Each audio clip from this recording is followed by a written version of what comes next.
Welcome, welcome. Good afternoon or good evening, depending what part of the world you're in. My name is Diana Powell. I'm also known as Ari Ma'at. I'm one of the co-founders of the Black Economic Collective EMA, hosting today's event. It's a pleasure to bring to you our first Black Business EMA online conference. The theme of today will focus on the new normal, surviving COVID-19 and beyond. While it's difficult to know what will happen after the lockdown, it is possible to draw on some lessons of the past few months and to see them as opportunities to improve our businesses, particularly for Black micro businesses, which is the focus of today. So, how will Black businesses respond to the current situation, we may ask? Well, we have some possible solutions today from our amazing lineup.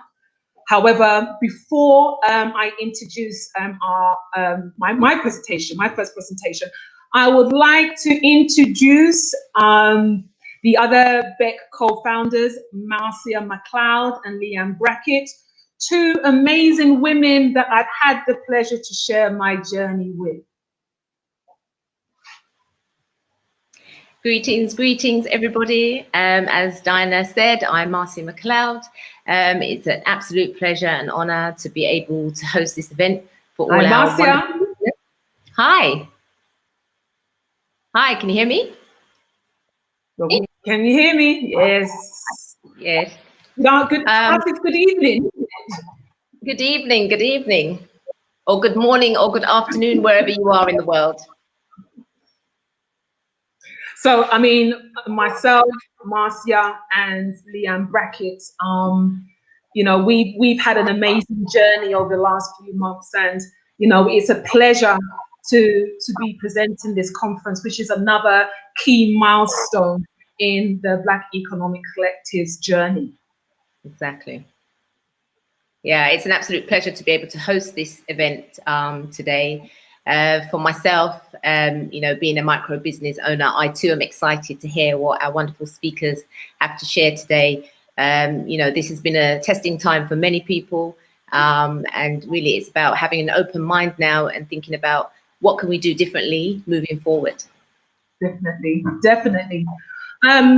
What I would like to do before I introduce the host of today, I just want to tell our audience a little bit about the Black Economic Collective EMA, about our journey and where we are at today. So what I would like to do, I would like to just share my screen.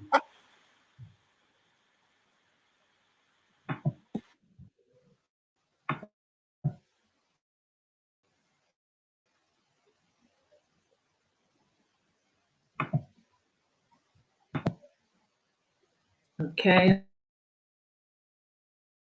I'm sharing my.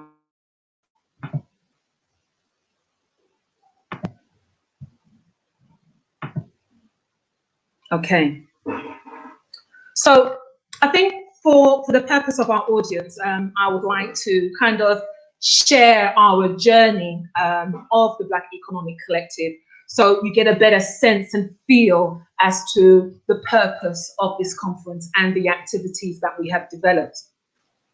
So the Black Economic Collective is a solution-based networking initiative, and we are currently based in Dubai, UAE. And as I mentioned before, the founders include myself, Leanne Brackett, and Marcia McLeod. The three of us have put our heads together to address or to bring solutions to some of the challenges that we have observed that has been taking place on a global scale in relation to Black businesses. So BEC, which is the acronym for Black Economic Collective, was created to facilitate and to support the growth of like-minded businessmen and women from the African diaspora located within the EMA regions. Now, when we speak about EMA, we've actually added another A.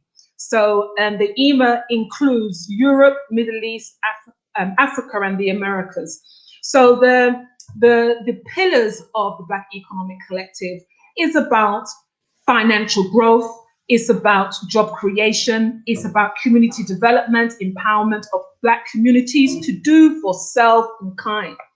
Now, why have we actually said this? The amalgamation of the global lockdown and the protests that we've seen over the last few months has enabled people to really now rethink their lives, their purpose, and what really matters to them. And that has actually happened to the three of us, the co-founders of the Black Economic Collective. Only a few months ago, the conversations about racism for many were very, very uncomfortable.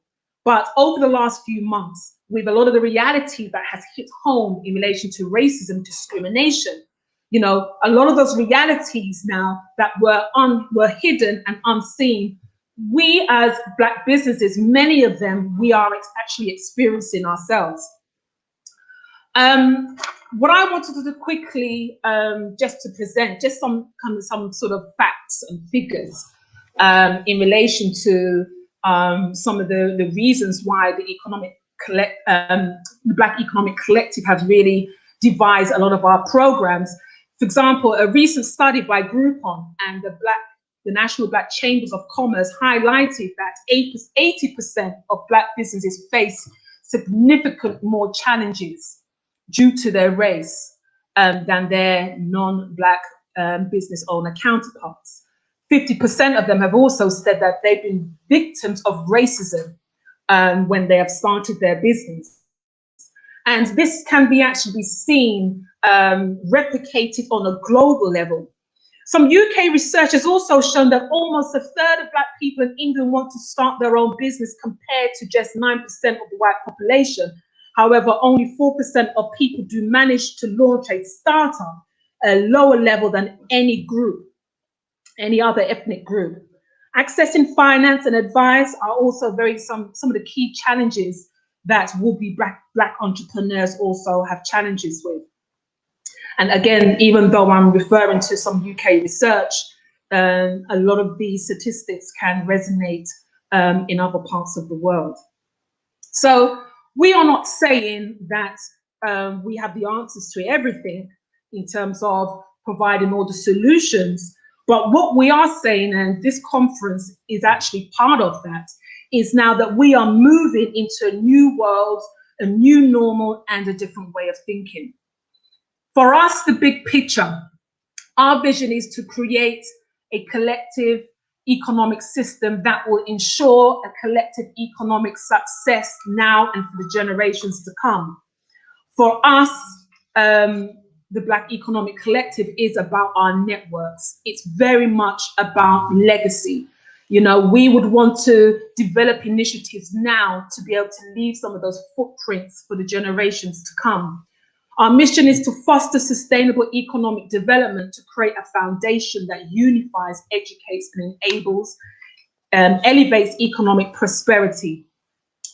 What we have actually seen also is that we now live in a truly global community, and many Black businesses have been forced to rethink where they are now. And, you know, it's the challenges that we have actually seen, as I mentioned before, has created and opened many doors for many Black businesses. What was impossible now is possible. The online connection that we have achieved, and I know one of the speakers is going to go into this in a bit more in depth, has allowed the world to be a much smaller place. Now, more than anything, I would like to say is that Black businesses have been forced to reevaluate their relationships. And as the statistics have said, many doors for us have been closed. But however, with the strength of the collective, which is what we are formulating as part of the Black Economic Collective, we are saying that we can now cross borders. We can go to other countries. And those who are in the UK are experiencing the Brexit that's taking place in January, which will present many challenges for those businesses in the UK and who are continuing to do business in Europe. In January, it may not be the case. So what we as the collective are saying, through the EMA regions, there are more opportunities to connect.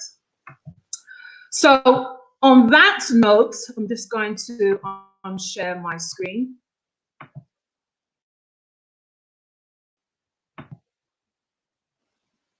On that note, I would like to introduce our host of today, the amazing Patricia Lord. And I'm just going to give you some little background on Patricia. Patricia Lord is an author, poet, international inspirational speaker, and WEF Women Economic Forum Award winner of the Women of Excellence Award in 2018. And she's also the winner of the WEF UK Iconic Women Creating a Better World for All, also in 2018, relating to her contribution to women's groups and sharing her story. Patricia has published works including Lard Bear, a collection of poetry, and her debut novel, The Journey, which is also available currently on Amazon, Kindle, Barnes & Noble. And her story, Here I Stand, was published this year, March 2020. And to add to more to Patricia's role, you could say, her experience and her skills that she'll be actually contributing today.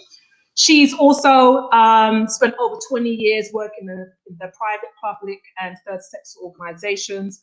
And she was also the youngest in the House legal advisor to TMP Worldwide in 2001.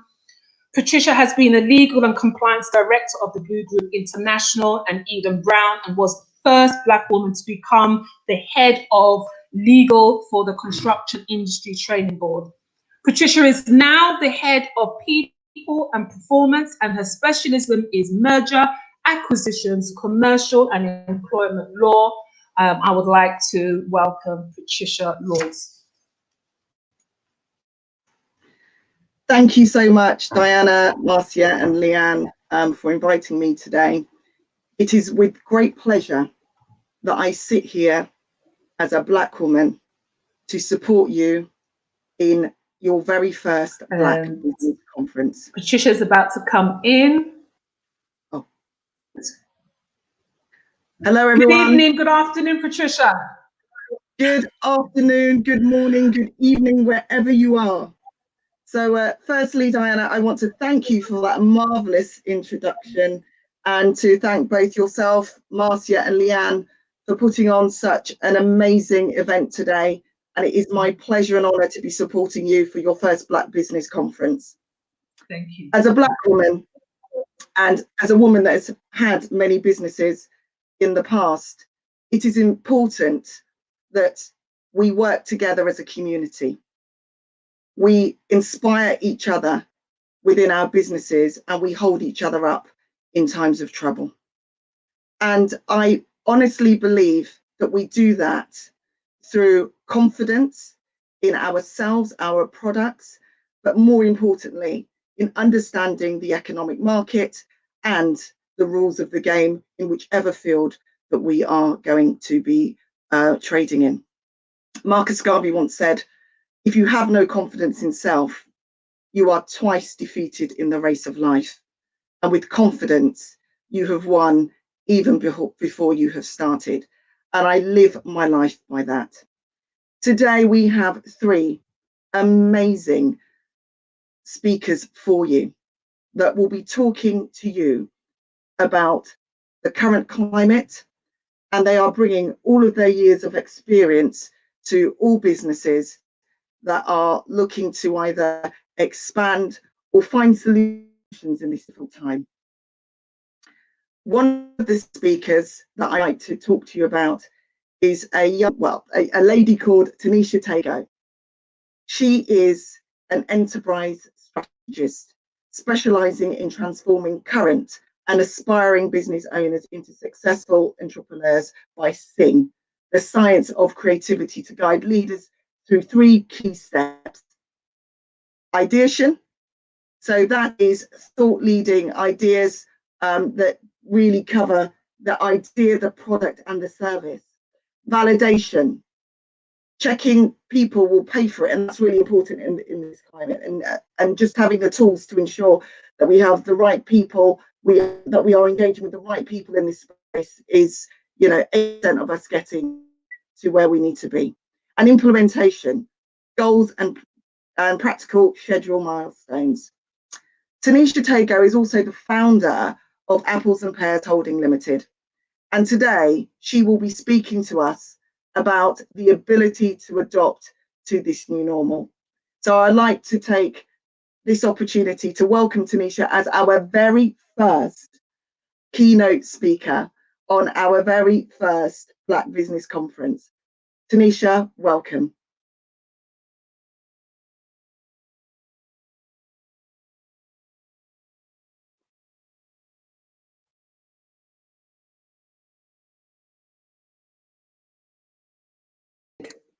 Can you hear me okay? Can you hear me okay? In the background, yes, I can hear you very well. Nice and clear, thank you. Oh, perfect. Sorry, I had my camera on, my microphone on mute there. So thank you so much for having me. It's a real honor and a pleasure to be invited, and also to be the first speaker. So I know that I've got about 20 minutes and we're going to have a panel. So part of my presentation does include an introduction. So I'm going to go straight into it. You will get an introduction to myself, my company, what we do, and then I'll be presenting today about how we can adapt to this new normal. So my company is called Apples and Pears Holdings Limited. And what we do is we're basically providing leaders with the tools to succeed. I have a team of multi-passionate and talented enterprise educators, academics, web designers, and everything. And this team is the reason that we're able to create multiple toolboxes that I'm going to introduce to you in a moment. The toolboxes we have are things like Enterprise Toolbox, Entrepreneur Toolbox, and the upcoming Academic Toolbox. So I am an enterprise education specialist, which means that I specialize in enterprise and entrepreneurship strategy. So I have been working in education over the past 18 years in consultation, and especially in the entrepreneur world. And over that time, I've been able to develop my own methodology for supporting clients and entrepreneurs and executives through what is known as the 5 stages of growth. So I did not create the 5 stages of growth. They actually exist. There's something you can Google and read all about. And it would be good to do that, I think, and figure out which stage you are in your business and learn about how you can then grow through those stages and crises. So we do this as well as providing leaders with the tools, resources, through running events, etc., that they require so they're able to evolve on their journey to success. So these are some of the products that I mentioned to you earlier, our toolboxes. Each of these are brands underneath the Apples and Pears Holdings company. So they stand alone with their own digital touch points. We actually started with the Entrepreneur Toolbox because entrepreneurs were the first to really start to push me for support outside of the more formal kind of environments of academia and things like that. So that exists to support new and early stage entrepreneurs with invaluable guidance and support for business growth. We then moved up to have the Enterprise Toolbox, which is where the executives came in. So this is about providing active business leaders with growth strategies to prepare their business for maximum success. We now also have the Web Creators Toolbox, which is amazing. It partners with huge digital brands, and we offer web creators and digital creatives industry benchmark techniques for producing high quality content. This is websites, graphics, animations, and digital things like that by creating a really useful community for them. We have about 850 web developers in this community at the moment. So we support them through monthly events and training. And we've recently started with the Daily Content Factory, which is something, again, that's come through the community. So every single thing we have actually has come through the fact that we started with the entrepreneurs and then someone else asked for something else, and we've grown each product and each brand underneath that. And the Daily Content Factory is quite the same. And this is about the fact that a lot of business owners were saying that we realize that we have to be online or we have to create content of some sort, whether it's print, digital, video, and they really wanted some live training that could help them through creating actionable goals that could help them take their brand to the next level. So we have these. So these are the 5 stages of growth that I mentioned that you should look into. Okay. So the top line where it's bold, these are referred to as crises. All right. And at the moment we are in a time of crisis. So there are 5 stages. So there's crisis of leadership. And the only way to grow through that is creativity. Okay. We're currently in a crisis of leadership. And hence this particular event today is actually about thinking about the different ways in which we can improve and we can grow and we can learn to adapt. And that in itself is a form of creativity. Then we move on from this stage, we move into the crisis of autonomy. And believe it or not, although autonomy sounds as though it should be all about freedom and flexibility, actually the best way to go through a crisis of autonomy is through gaining a sense of structure and direction. And then the next stage is about the crisis of control, right? So you have this autonomy that you've been looking for. Everything is kind of structured, but now you need some control. Or perhaps you have too much control or you're too controlling. And at this point is when we grow through delegation. So adding new members to the team and learning to let go and delegate to people who perhaps may not necessarily know better or more than we do, but they allow us to gain the free time that we need to be able to work on our businesses as leaders rather than in our businesses. And then from this stage on, we move into the crisis of red tape. Okay, we delegate, and so we create these boundaries. We don't want the finance department making a decision without this person giving a sign off. We don't want HR making a decision without that person giving a sign off. And once we reach to this point, we end up in a crisis of too much red tape. We'll know this if we've ever dealt with governmental organizations. It's very much like that. But we can also create that in our own SMEs. And so at that point, it's more about growing through coordination, understanding that these systems have to learn to work on their own, and these processes and these teams have to coordinate and have a coordinated effort for us to grow through it. And the fifth stage of growth is up in the air. That crisis, it's all the different types of crisis we get into as we grow. But the only way to grow through those crises is through collaboration. So it's very common in the early stages with our companies and with our startups to hold on to things. You know, we don't want to partner with someone who looks like us or acts like us or sounds like us because we're worried that they're going to take from us. But what you'll find is actually with big business, most big businesses, they grow through collaboration. We get mergers, we get acquisitions, we get partnerships. You know, we get these huge brands saying they work together, and we see that and we admire it. But early on in our business, because we have all these different types of crises going on, like, not knowing if we're leading well, or not knowing if we've got the right control systems in place, not having the right people to delegate to, we're very cautious. But once we get past this, we're able to then grow through collaboration. Now, these 5 stages of growth, they're not like a straight line. It's not linear. We actually will revert back depending on different events that happen in society, such as a global pandemic. We'll find ourselves back at different points of crisis. So today I'm going to be talking mainly about the crisis of leadership in this particular pandemic, but also you'll notice that all of these different crises are coming in at the moment because it is such a strange event globally, and most people don't really know what to do. You can't go to the library and read about what to do in a global pandemic as yet. So over the years, we have had the pleasure of working with loads of huge brands, and now we get to add Beck to the list. And I'm going to have to add Beck to the list tomorrow. But there's loads of huge brands. And we're now also, affiliate partners with quite a few major players as well, such as, UK brands such as Sky, Metro Bank, Elementor, WeWork, and one of my favorites, which is the Black Women's Leadership Conference. And this is a group which I'm very, very passionate about. So our mission overall is to supply you with the knowledge and tools and resources required for starting a business. But we never overwhelm you with jargon or buzzwords or too much information at once. But what I am known for is getting extremely passionate, and I might start speaking quickly. So in the event that I do, please do talk in the chat. I'll be able to see it. If you see me look over here, I'm purely just looking at the chat because I have 2 screens, okay? But definitely this will not be a jargon-heavy session. In fact, if anything, it's going to be quite a stern and clear kind of communication form that I will take, just because there's a lot of really important information that I think really needs to be understood at the most basic level. So currently it is a real time of great challenge and uncertainty, but also a really, really good time for opportunity. As we know, Beck has found the opportunity and been able to grow at this particular moment. So a growing digital world and the rise of new media will actually encourage the evolution of your business as well. After all, your stakeholders are still expecting you to have top results. So now is really the time that we need to innovate and adapt, okay? So I'm gonna start the event now in terms of the main event slides. I hope that was a good enough introduction for you. But you're always welcome to get in contact through the Beck team and let me know if you've got any questions. So what is this new normal? Well, this new normal is pretty much everything that you have around you. In some parts of the world, people are on a full lockdown. In some parts of the world, they're just not. Okay, some parts of the world, the shops are open with business as usual. In some parts of the world, they're not. In others, we've got great delivery processes. We've got all our trade routes are still open. And in some parts of the world, they're not. All right. And that is currently what the new normal is. So if you think about maybe a year ago, 2-3 years ago, you would have aspirations, perhaps if you're a retailer, say, one day I want to have a shop as big, and as well known as exclusive as Harrods. at the moment, even Harrods is not able to have that dream. So this new normal is very much about a change of perspective on how we view the world, and rethinking why we value the things that we value and why we view those things as valuable. And realizing that if you had not already realized it before, the consumer is the most important part of the presentation of can you see me? Can you still see me okay? Can someone just confirm? I feel like is everything all right with my slides? Can someone just confirm? Okay, perfect. Sorry, because my second screen just changed a bit.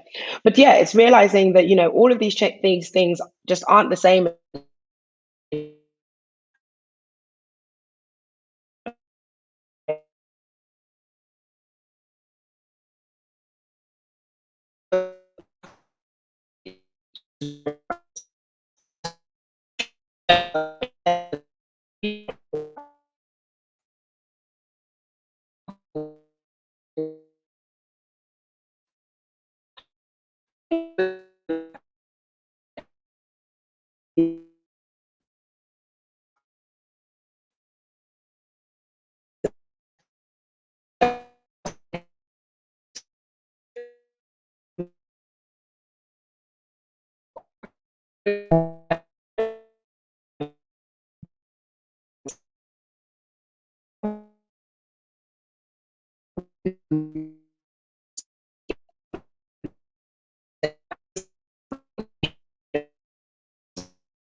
Okay, the most favoured saying in the UK, you're on mute and there are technical difficulties. Hello, everyone. So, yes, Tanisha is on standby. We're just going to work through some of her technical difficulties at the moment. But I'd like to open the floor to our wonderful guest today. Would it be possible for you to provide us with some questions? So for those of you that are small businesses and are looking to expand, or you're expanding in other countries, do let us know, or do give us a question or send in a question about how you stay relevant in this very difficult time. Each country has different trading practices. Even in the UK, some parts of the country are in lockdown. Some parts of the country are currently operating purely on an open door shop online facility. So how are you coping? So let's open that up. So if there are any questions, please do come back to me. But yeah, these are extremely challenging economic times for all businesses. And one of the things that we really do need to consider is the style of leadership. So as you know, my background is people and performance. And so, Tanisha touched on this quite briefly. There are two styles of leaders. There are those leaders that only believe that theirs is the only important voice in the room.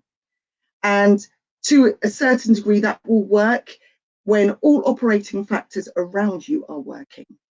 But then there are other leaders who lead through coaching, who lead through walking alongside their people, which enables innovation and creativity.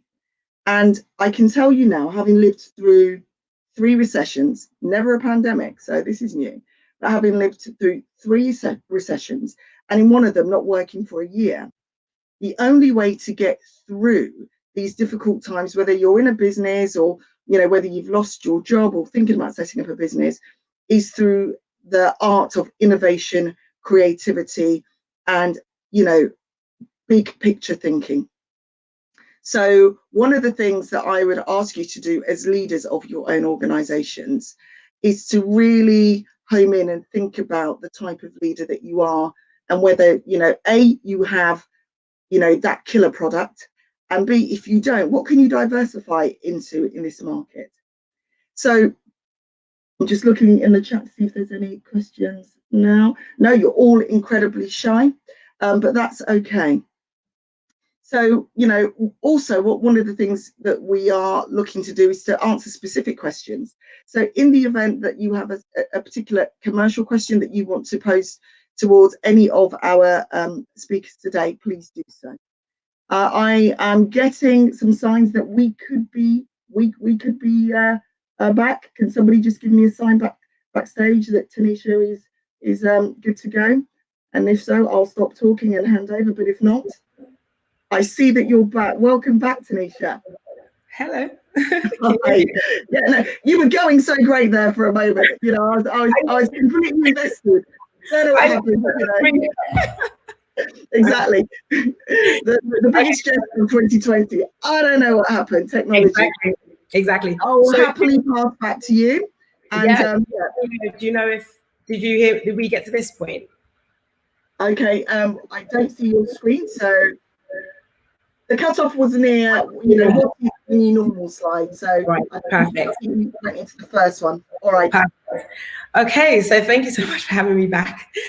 So this is the point, actually, and this is what I was referring to when I was saying what is the new normal. The new normal is an uncharted land. It's the fact that everything that we thought was business as usual no longer really exists, or it exists in some parts of the world, but it doesn't exist everywhere, which means that even if your aspirations was to be something like a Harrods, right? If you're a retailer and you were thinking to yourself, I want to open a huge store. I want to have the prestige of a Harrods. I want to have the high prices of a Harrods. And I want to have the clientele of a Harrods. Harrods in the UK being the shop I'm referring to. Even Harrods is struggling to be Harrods at the moment. Okay, so really, we really need to think about what are the things that we value as entrepreneurs, what are the things that we're pushing forward for, and why have we been doing that?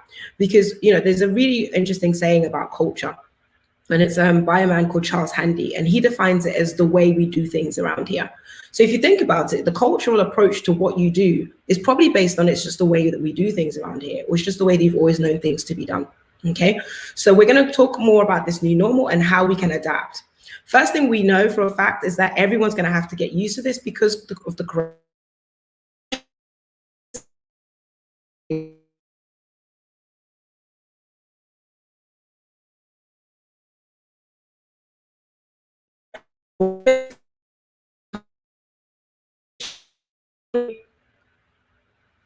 Let me have a look at something. I'm gone again.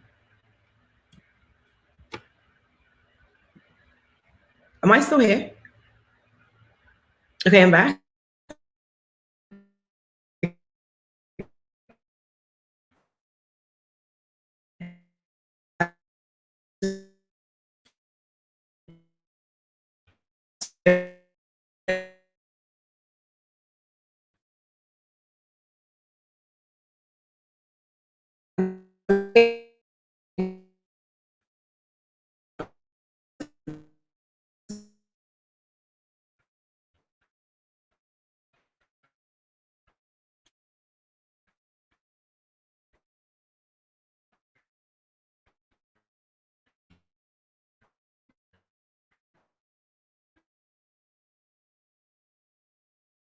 Okay.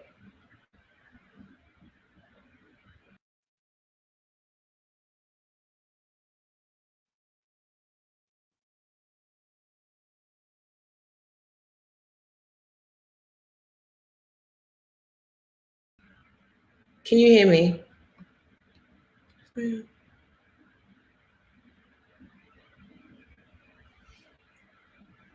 can hear me now?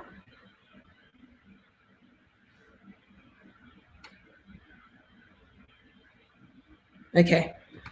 All right. So adjusting to this new normal is very much going to be about us really understanding that the role of technology has a huge role to play in what we do and how we operate.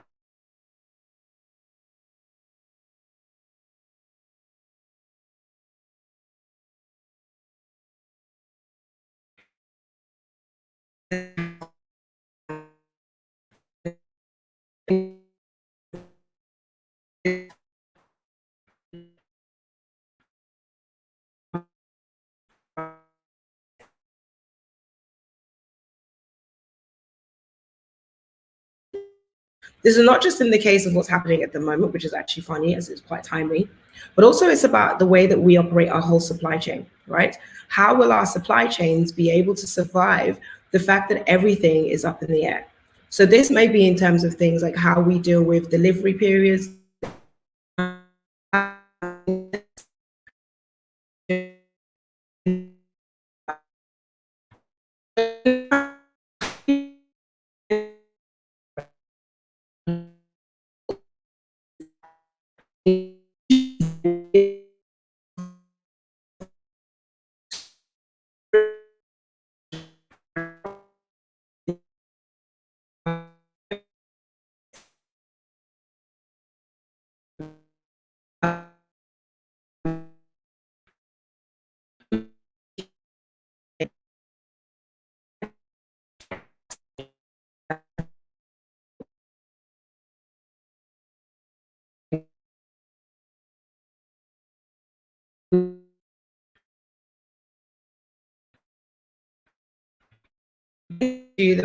industry that we're in.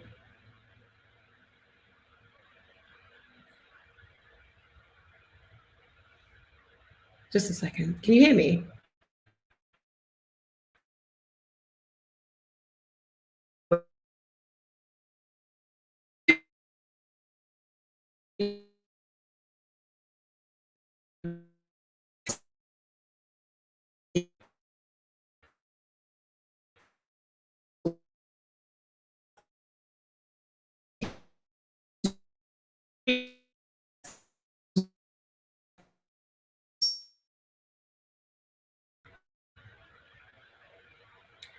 Then you can also have a think about the digital services that you offer. How many more are there? And is there any other ways that you can approach your digital infrastructure to ensure that that is improved?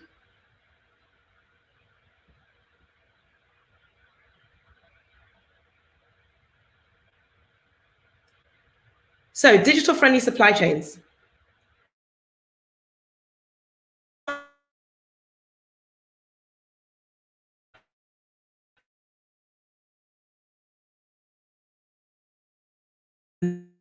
How to up our game. So we can try to make sure we deliver on time, but we will know for a fact that that's not always going to be an option. So what we really want to do is think about the stakeholders.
Hello, everybody, and humble apologies for internet connections around the world.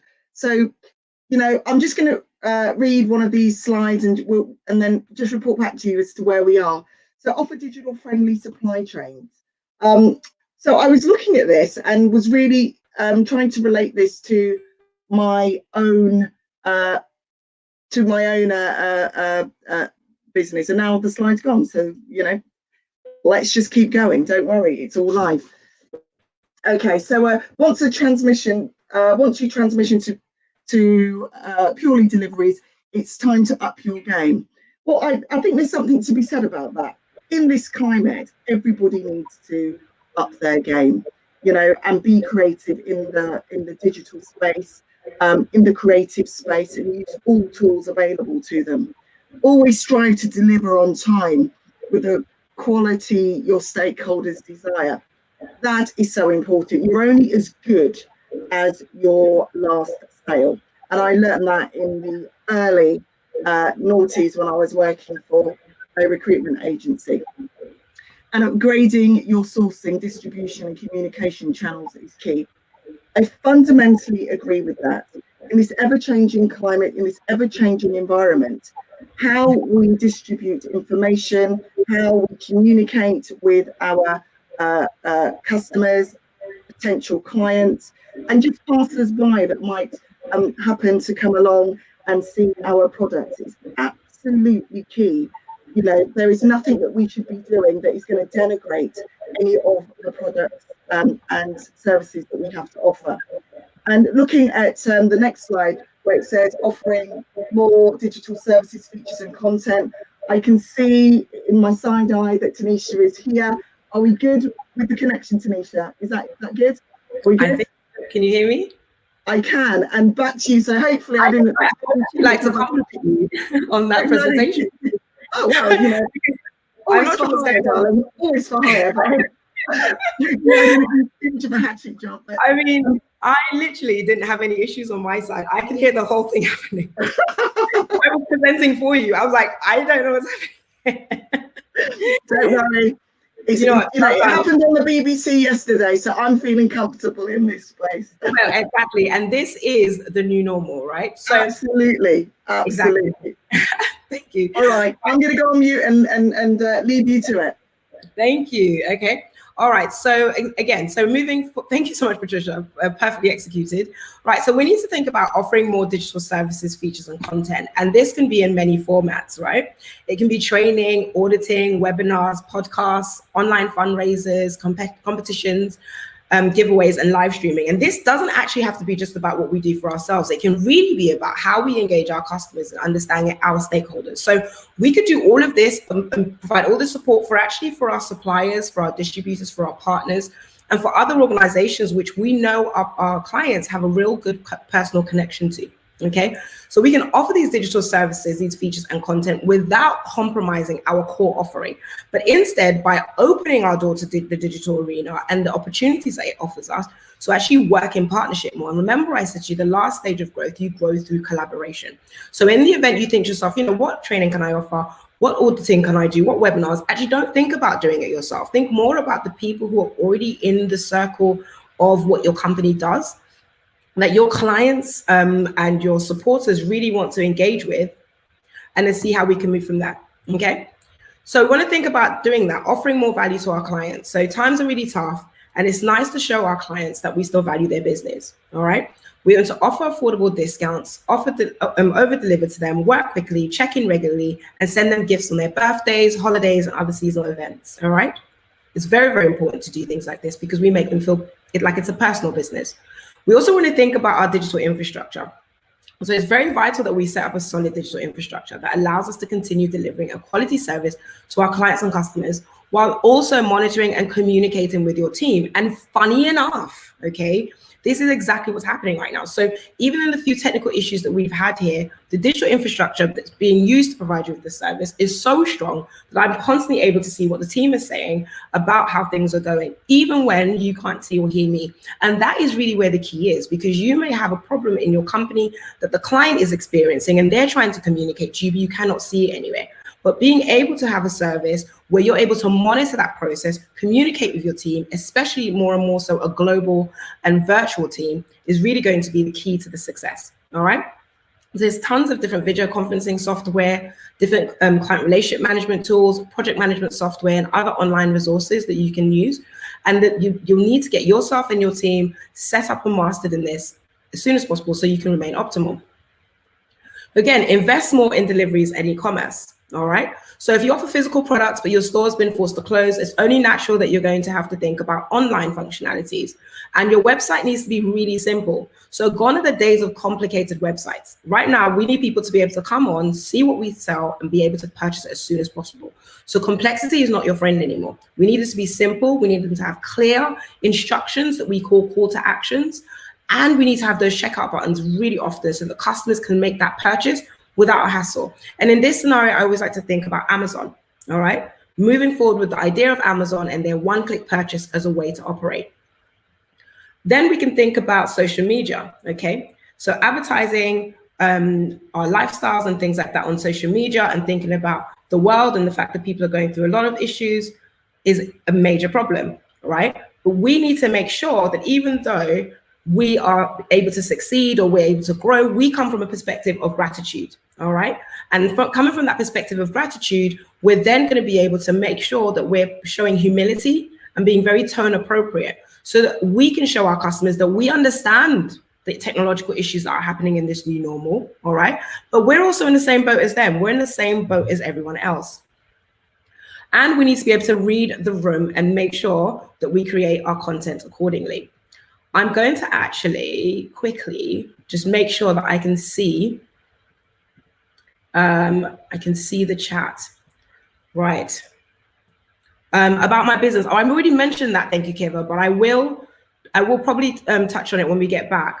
This is the new normal. There's no plan or script for this. It's live and real time, but we must keep going. Exactly.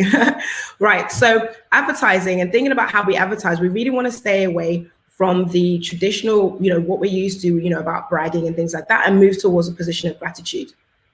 We also really need to think about the fact that we don't want to worry too much about COVID and business growth. What we want to do instead is use the opportunity to perfect and optimize our most profitable products and services rather than trying to develop new things or multiple things at once.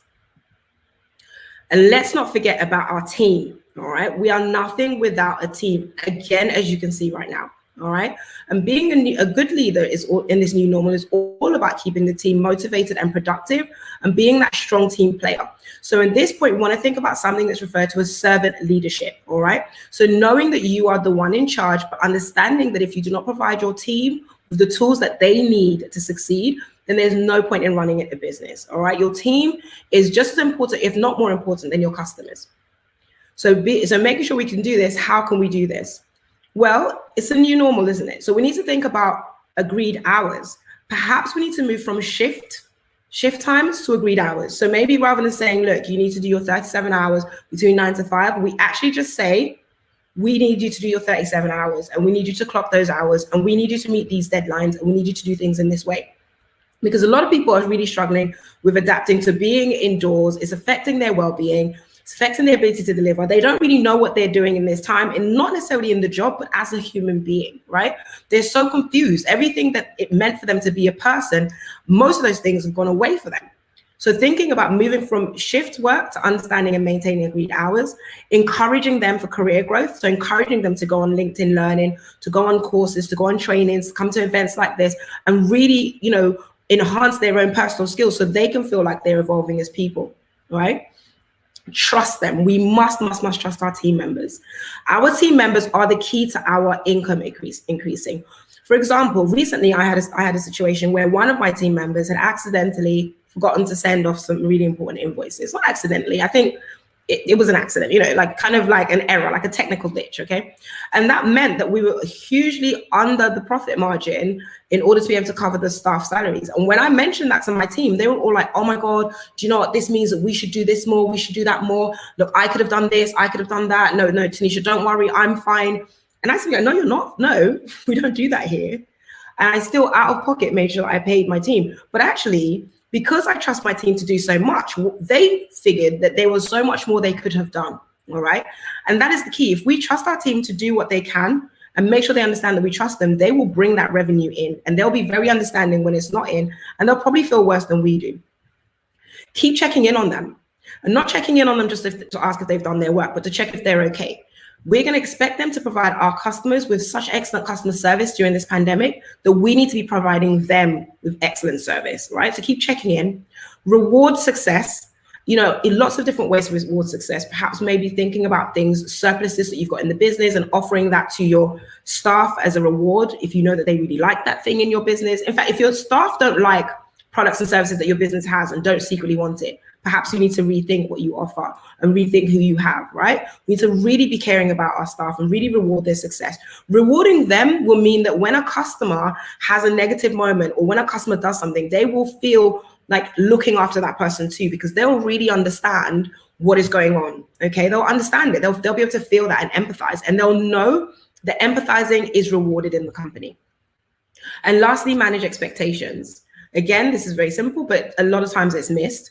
If we've got things that we need doing, we need to think as leaders about how we communicate. Leadership is purely about communication, how we communicate. That's the most important thing, all right? So if we communicate with our staff effectively and they understand how to communicate with us, when the deadline is, how we expect it, and we check in with them regularly, they will be able to work with us. How do you build trust with your team? Exactly. Check in on them, reward success. Exactly, right? So lastly, you know, despite all the ways we must adapt, there's also the best result. Okay, I'm going to answer that in a moment, Kieva, but the most and the other important thing that we shouldn't forget is the environment. The environmental and social sustainability, super important, all right? With the fact that so many things are happening online and there's so much things being, you know, transported, the effects on the environment are huge. Take the time to learn about what the effects are of your company on the environment, of your supply chain, and try to improve that, because you're going to find very soon that your customers will move their money to a more environmentally sustainable environment, all right? Now, it's easy to lose motivation and traction with your sustainability policies, but if you don't keep an eye on those promises, the pandemic is going to be the last thing that we have to worry about, because we know that we're only going to suffer in the long term. I'm so glad, okay, I'm so glad for the fact that we've been able to reach the end of this presentation safely, but also for the fact that we've been able to really experience exactly what it is to be able to adapt through this presentation itself. All right. Thank you very much for having me. Thank you very, very much for having me. Now, one of the questions that I was just asked is, what are the best rewards for your team? So in my company, what I do and what I advise a lot of people to do is I advise them to really look around at what you have in your company. Like I said before, if your staff don't secretly admire, want, aspire to have something that you have in your company, then that's something you need to really rethink. So in my company, we offer training, coaching, office hours, and I'm dyslexic, so I have a learning disability. So we offer a lot of support for people with learning difficulties. But we also work with a lot of people who have lots and lots of gifts. So we and lots and lots of gifts and tools and things that we can offer to our staff. So we do that. So the way I reward my team is actually I look amongst our client base and our business partnerships that we have, and I look for rewards that I know that particular member of staff will appreciate. How do you know what they'll appreciate? Look into something called the love languages, all right? There's 5 love languages, and usually they refer to for relationships, but actually if you look at the love languages for the workplace, you'll find that different people understand different things as appreciation. So some people don't actually like to be touched, where other people get offended if you don't shake their hand, all right? Some people really like gifts, and that gift can just be make sure you pay them on time, where someone else just wants words of affirmation, and giving them a gift can feel like an insult. So in order to know how to best reward your team, firstly, make sure that you actually have things in your company that your team really likes, or at least you have partnerships that your team really likes. And if you don't, talk to them. Say, who do you think we should work with? What brands do you think we should bring in? Right? Exactly. Also, and this will make sure your suppliers will survive, though. This is a very good point, Colin. So one of the things that I did recently was that we work with a company called Cocoa Bean Gifts, and she makes gift boxes.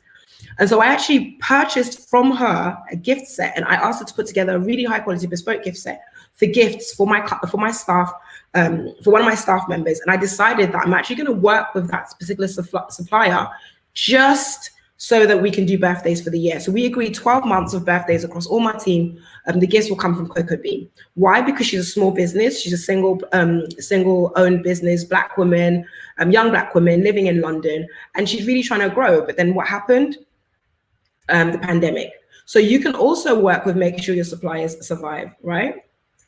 Perfect. Do I have any upcoming training for businesses who need help? Yes, I'm actually doing a really interesting piece of training at the moment with the British Library. It's called Reset, Restart. You can look up Tanisha To and Reset, Restart, and you'll find that on the British Library's website. They're free, all right, if you'd like to do those.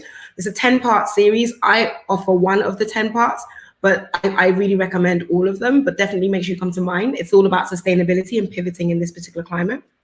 And if there's other kind of topics you're interested in, feel free to go over to my website and have a look on the events page and things like that. But things on my website are paid. So you've got the option of free things in terms of with my partnerships and paid things for myself.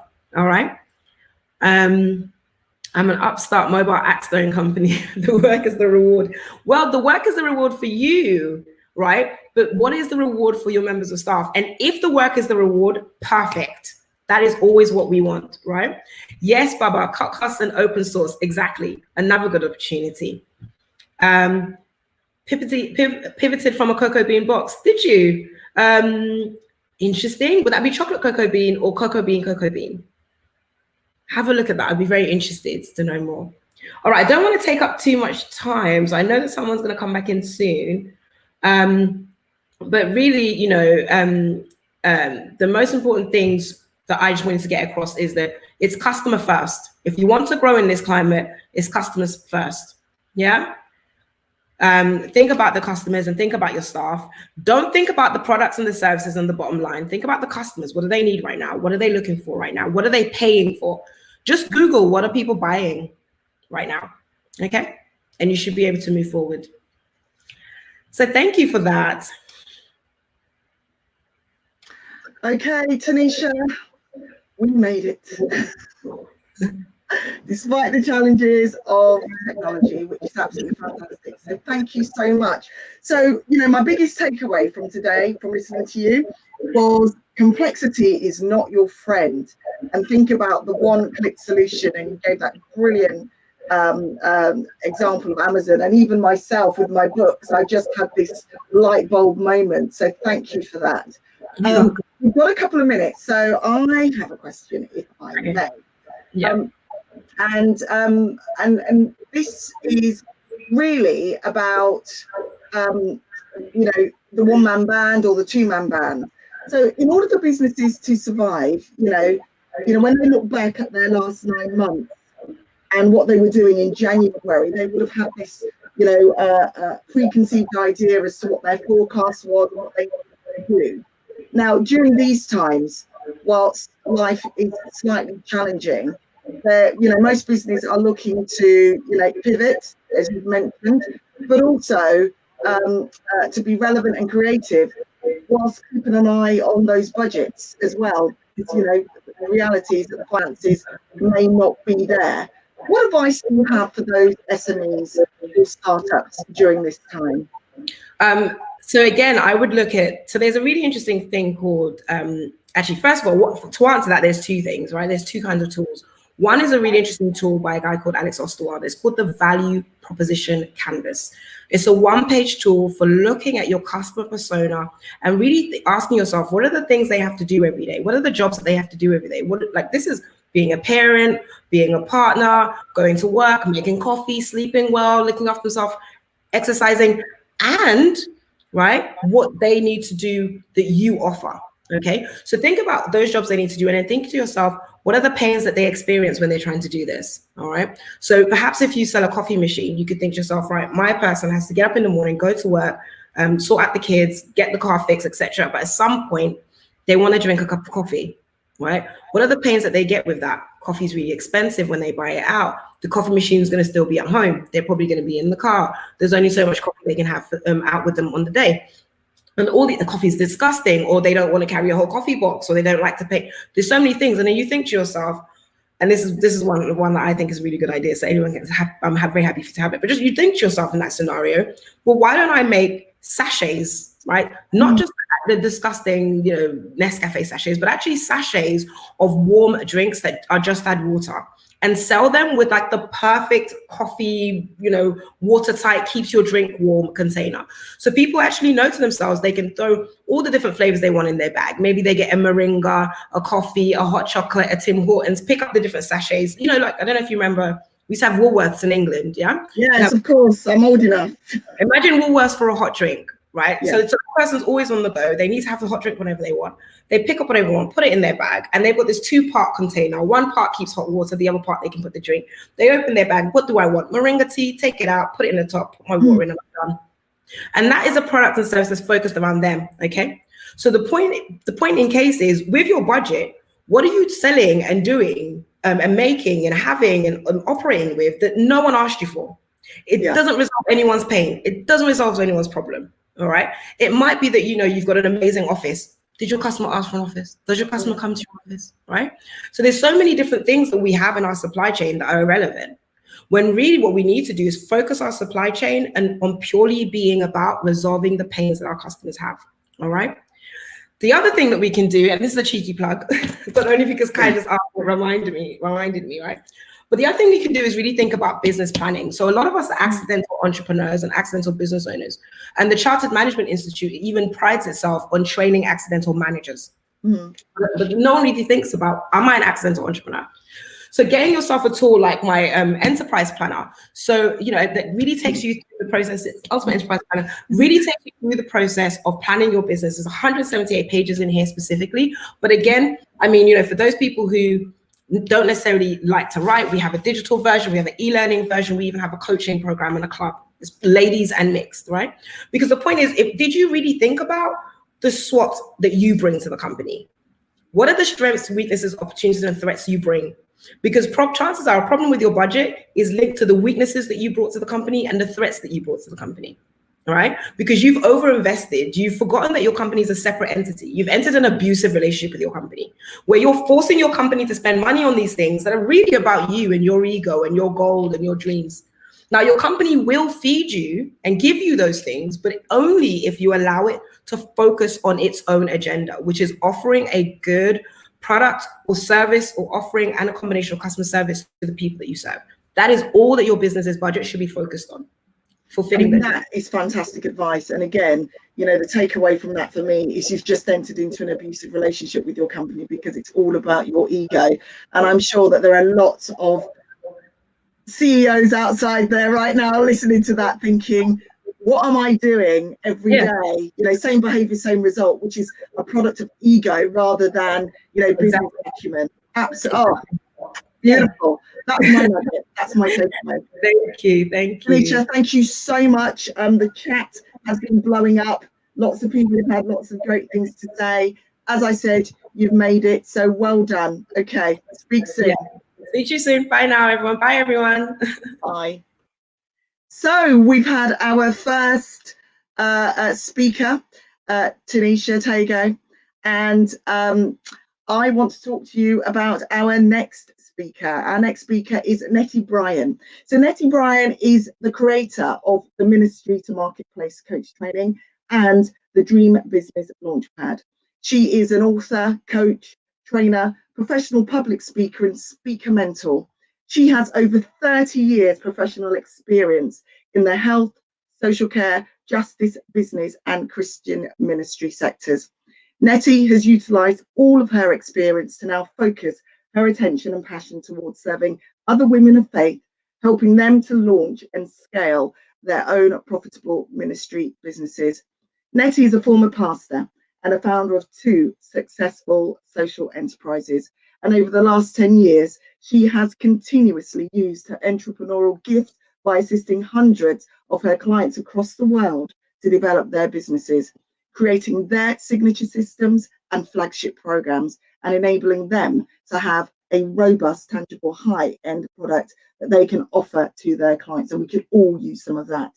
Today, Nettie will be presenting the digital transformation of business. And it's with my absolute pleasure that I introduce Nettie to you. Welcome, Nettie.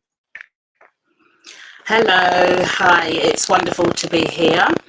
And thank you so much for that fantastic introduction. And really, it's a pleasure to be called to speak on this very first Black Economic Collective initiative, and really just speaking into the future and the generations that this particular system, this particular initiative is going to serve. So thank you so much. But I'd like to really just jump straight in, if I may, and ask our viewers. Just there for a second. We're experiencing some distortion with your mic, so I'm wondering whether you can do this without your mic, or just I'm not sure whether it's your mic or you need to plug it out, plug it back in. How about now? Okay. still has it there. The beauty of working a live system, people. Is this any better? You could just give me the heads up. It's still there. Okay. All right. Bear with me 1 second, and I will unplug. Right. Much better. No distortion. Okay. Is that better? No. You can hear me okay? We can hear you, Not but at you all. still have distortion. Okay, interesting. I'm not sure why that is. Okay, not to worry, Nettie. Keep going and hopefully we can sort it out on the back end here. Okie dokie. All right. Okay, so yes, I'd just like to start really by asking the audience 2 questions. The first one is really, how many of you are actually looking to start an online business right now? And if you are, I'd love you to type a letter A in the comments for me. And the second one, okay, so it's saying here that the microphone is distorted. I'm just going to check to see what's happening there, my end. Just bear with me 1 second. Let's see. Is that any better, everybody?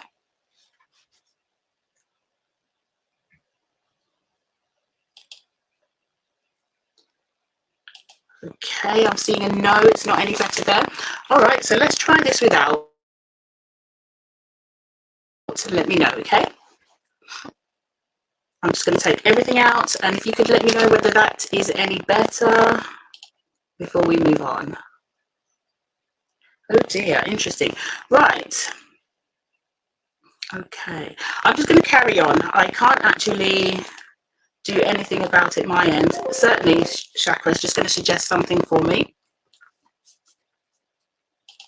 Okay, fabulous. Okay, I'm getting the A. Okay, so let's just rewind that and take that from the top. So I just wanted to find out how many of you are looking to actually start a business right now or are considering starting a business. If you would like to type an A in the comments for me, that would be fabulous. And I'd also like to find out how many of you are maybe on your way to transitioning or up leveling yourself from moving from offline to online. And I'm just going to have a little look at the comments here. Okay, so it's saying I'm coming back out and coming back in. Okay, all right, so I'm just going to carry on. All right, so maybe at the moment, some of you who were like myself when I first started, I've been in business about 10 years now, and for the last 7 years, most of that has actually been online. But when I very first started, it was really overwhelming. It was frustrating, to say the least, because I didn't know how to navigate the systems. I didn't know where to go for the right type of advice, or I didn't know how to build my presence online, let alone looking for how to find the potential clients that I needed to work with. And it took me a little while to be able to get that ironed out until I found myself in a place where I knew exactly what I was doing. I knew who I needed to be connected with. I knew that my message was right. And, I just wanted to share with you that it's not that difficult for you to get from where you are right now, thinking there's so much overwhelm, to be in a place where you can find the right people to work with. You can find yourself online and be able to set yourself up in the marketplace. But here's the thing, you need a tool to be able to do that. And what I want to talk to you about today is actually the subject of digital transformation. All right. And we all know that we're presented right now with unforeseen circumstances due to COVID-19. And of course, we're living in what we term uncertain times. But there is one thing that you can be absolutely sure of as an individual, whether you've been working in corporate for some time, whether you are a solopreneur right now, you can be certain of your skills and your abilities. All right. And I want you to put a Y in the comments if you agree with that level of certainty, because we all need it. And one of the things that I want us to consider here is that even though we are in times which seems very tumultuous, it's also bringing us a time of great opportunity. And we know that lockdown has presented us with a great shift. But for me, it's opened up the door for many possibilities and many opportunities for new and existing businesses to transition and get themselves in front of a wider audience. So what does digital transformation mean for businesses that are transitioning from offline to maybe online? It means two things. It means firstly that you need to pivot. All right. And it means that you need to take whatever you do offline and leverage it, but leverage it in a strategic way online. Okay. And how you're going to be doing this is by using methods that work online. And the key thing that I've learned over my years of experience in business online is it's important to remember not to try to market your services, not to try to market your products to everybody. And one of the ways that you can actually make sure that that's not happening is to stay laser focused on your thing. Let's stay laser focused on the thing that you do, stay laser focused on the product that you're bringing, and stay in your lane. The second thing is it's also about, you know, you going to your clients. It's also about you being adaptable rather than them coming to you, because when you're transitioning, for example, online in the first place, if you haven't done it before, it's important that you go into the marketplace and find your ideal clients. And then once you become known, once your brand becomes known, once you become known for the thing that you do, then that transition of your clients coming to find you becomes so much easier. But there is a bit of groundwork that you need to do in the first place. And I'm just going to share 4 things with you for those of you who are actually in the process right now of transitioning online.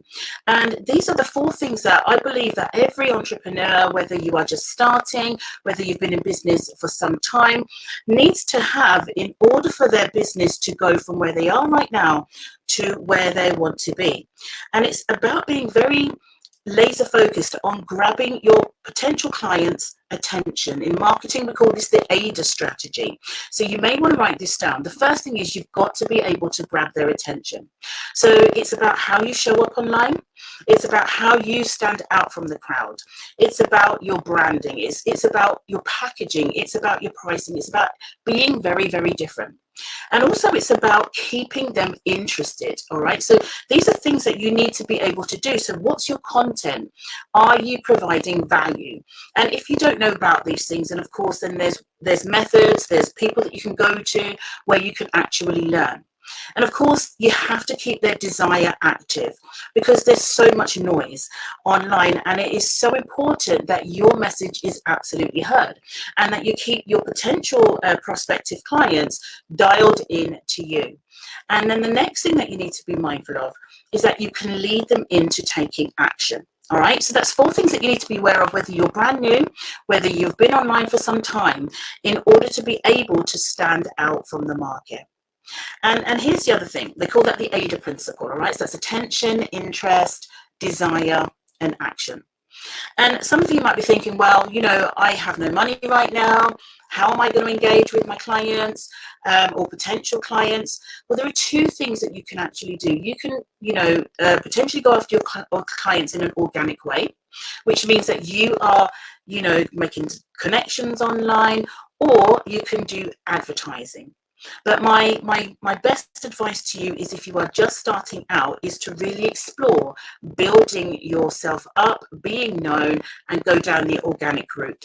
And then, of course, when you have, you know, some financial backing behind you, invest in paid advertising. And the beauty about doing paid advertising is that you can actually target and you can segment, you know, who it is that you would like to work with. One of the other things that you need to do, if you haven't done this already, or if you haven't got a strong connections list, is about building up your email list. This is one of the biggest assets that you will have and own, because online you don't own social media posts. Anything you post is owned by Facebook, it's owned by Instagram, it's owned by Twitter and all of the other social media platforms.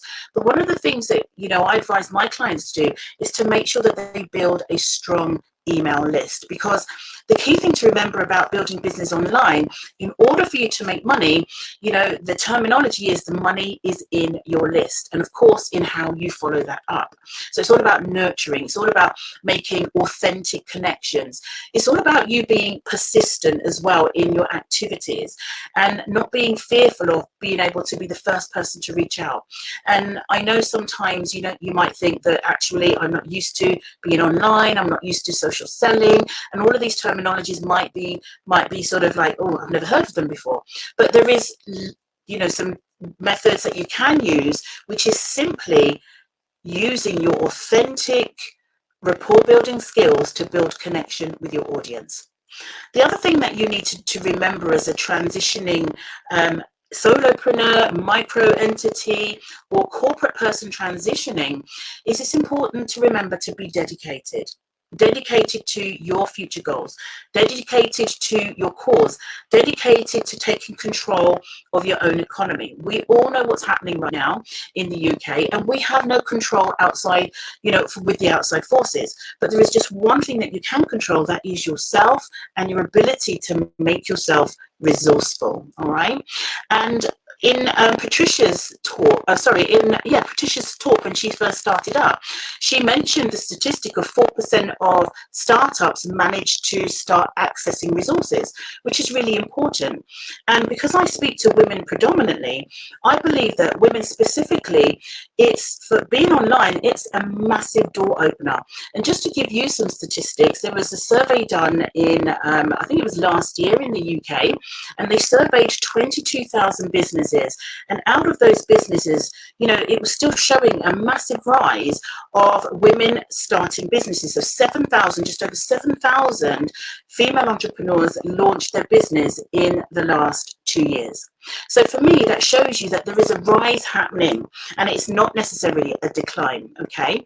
And the fact is that UK businesses currently owned by women represent about 32 to 33%, which for me is a huge shift from the statistics that was, you know, created around 2016. And at that point, it was only 17% of female entrepreneurs that had founded business. And here's another interesting fact for you. The UN Women Organization 2020, they carried out a report of small businesses. And what they said was true at the time, which I completely disagree with, is that women were less likely to be entrepreneurs and faced more disadvantages in starting business. Well, I've just shown you that that's not absolutely true. But what we do know in that 40% of economies, women's early stage entrepreneurial activity is half or less than half of men's. That's what they're saying. But in the USA, you're having, you know, statistics say that 18,000 businesses are being started by women alone. So what that shows me is there is a rise. There is a rise in women actually taking back their power, actually taking, you know, their own resourcefulness, digging deep inside and saying, well, what can I do with the God-given gifts, the God-given talents that I have? All right. And right now they may be sitting in, this applies to men, of course, but I speak to women, so this is the space I'm coming from. But in particular, we need to know that it is women that's going to build the next generation. Because obviously women are birthers, we are the carriers, all right? So it's important, in my view, that we train up more young ladies, black women in particular, bring them up to standard so that they can leave a legacy for their children, so they can beat that statistic of one-parent families. They can beat that the statistic of not being good enough, being on benefits. And it's so important that we change that whole narrative. All right. So what do we need to do in order for us to transition online? We need to have the right tools.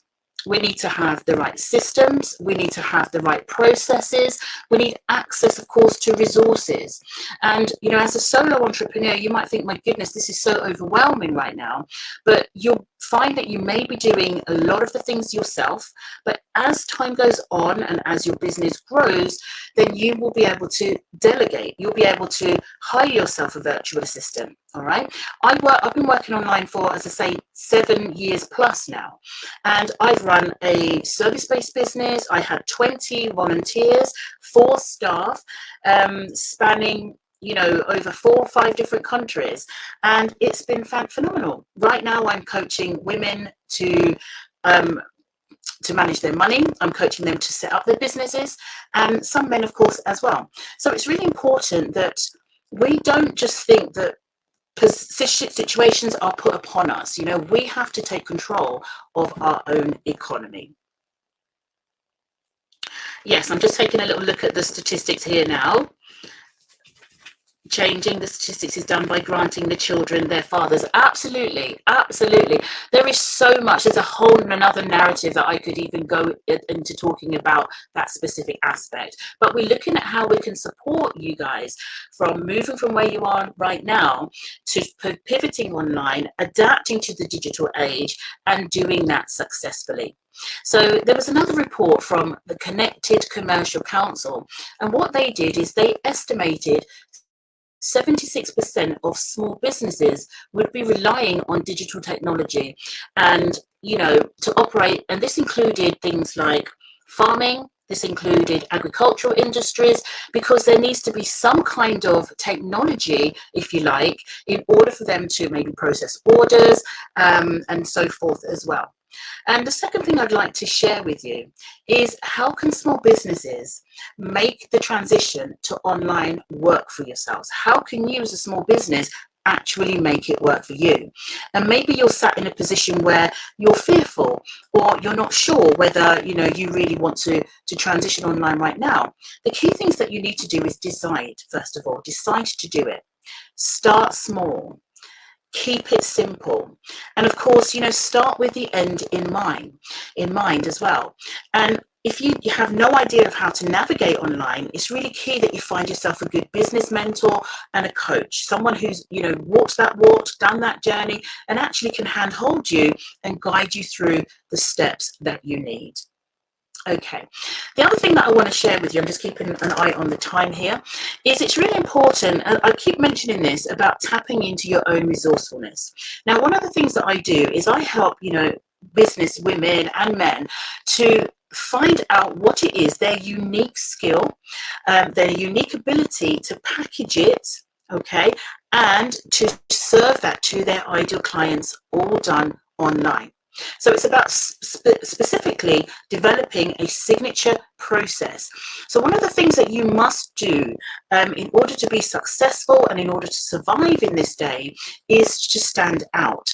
And how you stand out is by finding out where the gaps are in the market, finding out where, you know, services are not perhaps meeting the needs of their ideal clients, following your competition, having a look at what's working and what's not working, and actually you becoming that gap filler. That is so important, all right?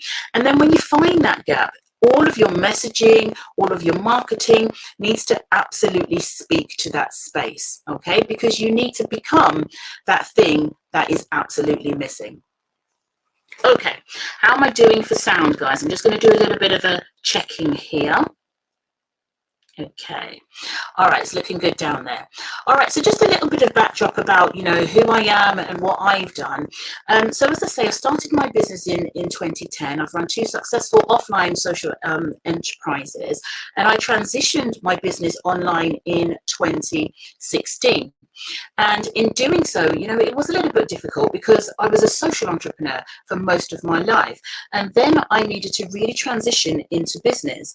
I upskilled myself, I trained, I invested in high-level mentorship. And here's the thing, guys, if you want to become successful, then you need to know that it's important to actually invest in yourself. But doing all of that, you know, it was wonderful and it was great, and I was learning so much. But then when it came to me going out there and doing it on my own, I came up against a few challenges because my self-esteem kicked in, and I was like, I didn't feel like I was good enough to do this. And all of those blocks that came in, my money mindset was all over the place. And realizing that if I didn't fix that confidence and that self-worth and all of those things that I needed to about myself, then perhaps, you know, I was not going to be successful. So I needed to work on myself, which I did. And in doing so, it's helped me to evolve. It's helped me to elevate. I've continued to have a fabulous coach right now. And I believe it's really important in being able to see where you are going, because you're connecting yourself all the time to people that have already journeyed before you.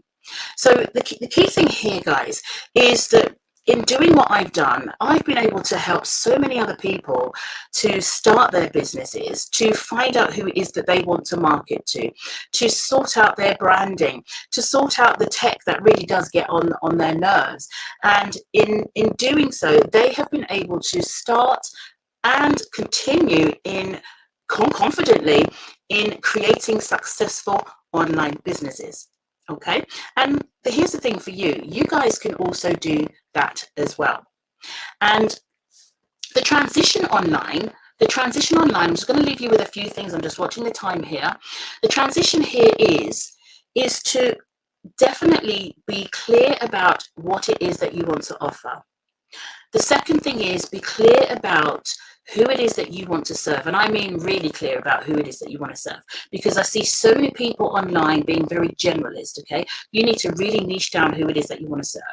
Start out low tech. You know, you don't need to worry about, you know, what everyone else is doing. Someone said about websites and so forth. That's okay. Start where you are.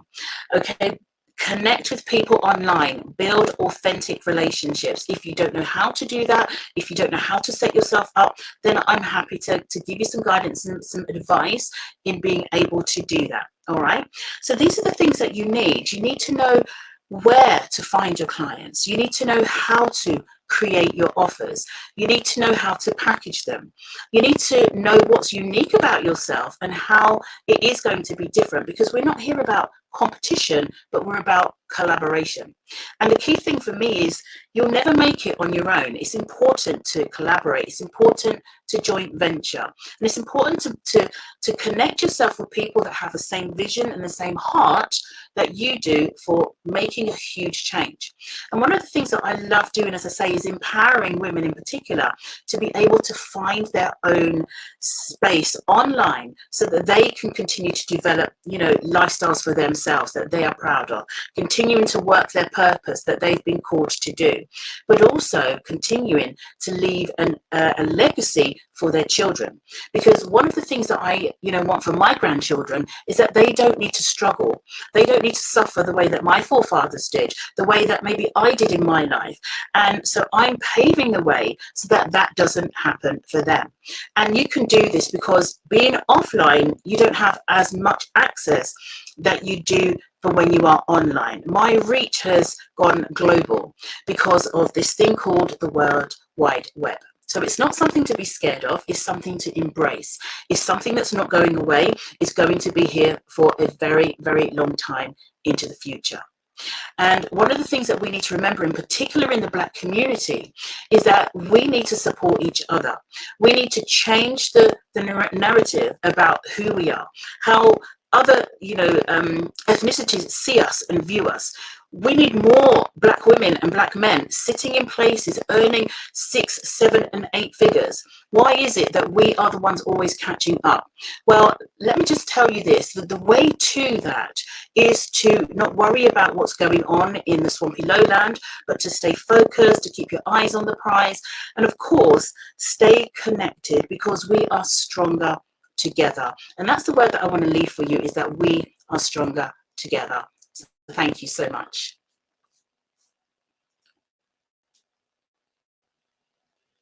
And just to let you know, just check the chat box now, because I can't actually hear anything. Don't worry there, Nettie. I'm going to keep an eye on that for you. So for me, if you could have seen me, I was nodding. I absolutely heard that message. It completely resonated with me. So thank you, thank you, thank you. Couple of things for me. It was staying laser focused on your product. That I really connected with, and find your clients, and train up more women. I'm a firm believer of that, you know, making sure that we're bringing our sister colleagues through, and we're not our circumstance, and invest in yourself to be successful, having that strong mindset, and start small and starting where you are. So, you know, I think you need to be telling us all, where do we sign up?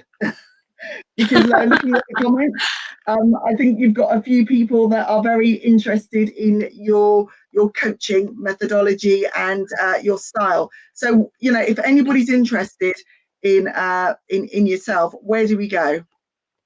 Yeah, certainly. Thank you so much. They can find me at bit.ly/Power Up Emerald. And everything that I've spoken about today, that's where you can find me, is bit.ly/Power Up Emerald. Marvelous. Now, Nettie, I've got one question for you. Okay. And it's, for me, it's how can small businesses make the transition online work for them? Especially people like myself, who's, you know, I'm a self-confessed, you know, technophobe. So what do I need to do? What 3 things will I need to do to get me there? Yeah. Okay. So the first thing is that you need to decide that you want to do it. That's the first thing. Okay. As simple as that. And find somebody that's going to be able to give you the information that's going to keep it as simple as you need it to be. So to transition online, the first thing you need to do is, I would suggest, is optimize your Facebook profile, because everybody, when they're looking for anything, it's almost like the human Google. Okay. So everybody goes there first. All right. So optimize your Facebook profile. That just means using that as your business card. And these are strategies that I teach, you know, in my Power Up Dream Business Launchpad program. And, you know, optimize your social media, set yourself up with a scheduler. That's the second thing, all free. Once you do that, get yourself an online business card. Like, you know, that's again another thing that I teach. So get yourself an online business card.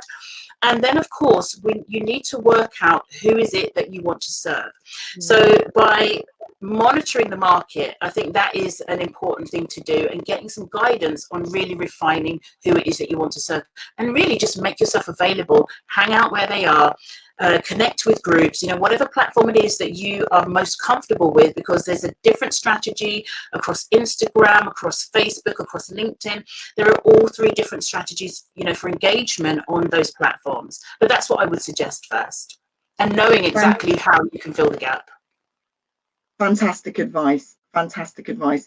And I just want to make a point from a personal perspective today, is that we've had some feedback from you throughout your presentation, but the power of your message, when you look at the comments, people were no longer hearing the distortion, and they heard the message. So I'm telling you, you know, you've done very well today. Thank you so much for being a part of this today. You're welcome. Thank you so much for having me. Right. So Nettie, absolutely brilliant. Our next speaker, William Stenhouse. Unfortunately, William is unable to join us due to ill health, but he has asked his friend Chuks Okiyobul to present for him today. So what I will do is talk about William's bio, and then I will open the floor to Chuks. So William Stenhouse is a former Vice President of Agility Africa, CEO of Stenhouse and Associates, founder and CEO of the UAE Africa Networking Group, and advisor of African markets to Synergate. William is a supply chain and logistics expert with 35 years experience in infrastructure development, industry standardization, people development, and investments across 6 sub-Sahara African countries.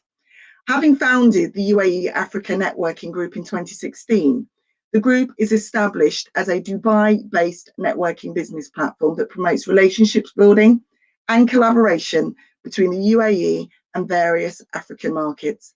The power of this group is that it connects its members by leveraging its extensive global reach, market intelligence, and business opportunity.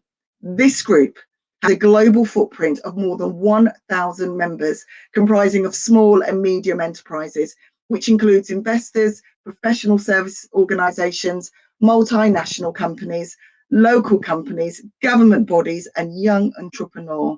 So on behalf of William today, I'd like to open the floor to Chuks Okibano. Chuks. So Chuks, you are on mute, the most famous line of 2020.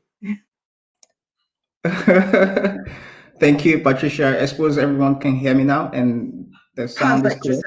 Perfect reception. Awesome, awesome. It's been a lovely session so far. Awesome listening to Tanisha, Nettie, splendid stuff, and well done. William apologizes that he couldn't be here today, but it's an honor to be stepping in for him. All right. So right away, getting into the conversation, William was supposed to talk about top things to consider when expanding into the UAE and Africa market from a research perspective. And I'm just gonna keep it pretty succinct and straight to the point. First, starting with the UAE market, right? We understand that from everything Tanisha and Nettie have said, literally every business is trying to recover from the COVID situation, and unlocking new markets is one way to do that. Just sort of exploring other options or exploring how to grow market share within the markets that you're currently servicing. And I must say, for every business represented here, congratulations. I mean, you've weathered the storm pretty well, and I'm sure there's more in store for your business. So quick one on the UAE, right? It's worth noting that the UAE is, it's 7 Emirates. It's home to some 10 million people, 80% thereabout of whom are expatriates. Beyond the residents, the UAE is constantly receives about 20 million plus tourists each year. It is the largest or second largest economy in the GCC, and it has positioned itself such that the UAE has become not just the market entry gateway for businesses targeting the Gulf Cooperation Council countries. It has become the market gateway for brands that are also targeting Africa, right? So most multinationals come here, set up shop, and operate from here as a base, as a target other businesses. So and this is so because the UAE has made a conscious commitment to business-friendly policies and to ensuring that businesses thrive and that it's a welcoming environment for individuals. So yes, whatever business is that's represented here, I'm sure there's a market or two for you in the UAE. And so the question really is, if you're considering this market, what are some of the key things you should look at first from a research, from a market intelligence perspective, just to make sure that your market entry into this environment is smooth? And I'm going to quickly talk about 4 things that you should look at. One is the first question, it really should be what standards, licenses, or certifications apply to your business. The UAE is a highly regulated market in the sense that every product that comes in here needs to be certified to be in the market. And because of its honor system as well, getting that wrong could mean entirely being banned from this market, right? So when you're looking at this market from a research perspective, one of the first key considerations should be what licenses do you need? Does your product need to satisfy? So in terms of standards, and standards not just from the perspective of the ingredients in your product, but also your packaging. For instance, it's haram for your product to have a picture of a pig in the labeling. So it's just looking at those nuances and seeing how that you can best meet the requirements from an ingredient perspective, or how that your product can meet the requirements from a labeling and branding perspective, right? So that is number one critical thing that you should consider if you're looking at this market. The second is consumer trends, right? So how are consumer perceptions shaping up for your product or for the industry that you're looking to play in? So we understand that consumer preferences change from time to time. For instance, the global halal market is estimated to be growing to reach $3 trillion in 2023, and the thing is, when people think halal, they're thinking food, but halal has now sort of transcended food to hospitality, fashion, etc. So how are consumer trends shaping up in the industry that you're looking to play in? What are the demographics, the demand size, the buying habits, the triggers, etc. Right? So that is a key consideration, because having that understanding, having that knowledge allows you understand how to position your product to attract the consumers that you're looking for.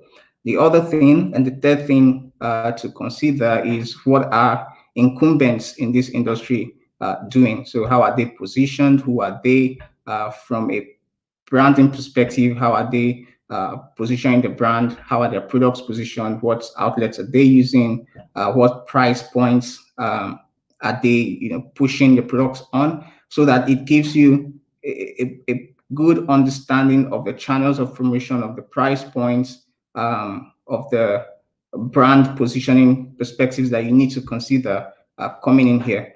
And the fourth thing, expanding into the UAE, that you need to look at is the entry options available to you. Now, there are lots of options, right? You can either go through agents, use distributors, consolidators, have a full setup, or even go through e-commerce just to test the waters. Now, these different options apply to different types of products. If you're looking, the difference in agents and distributors, for instance, is that agents don't hold stock. Distributors would buy your product in bulk and hold stock and just sell it on your behalf to retail outlets.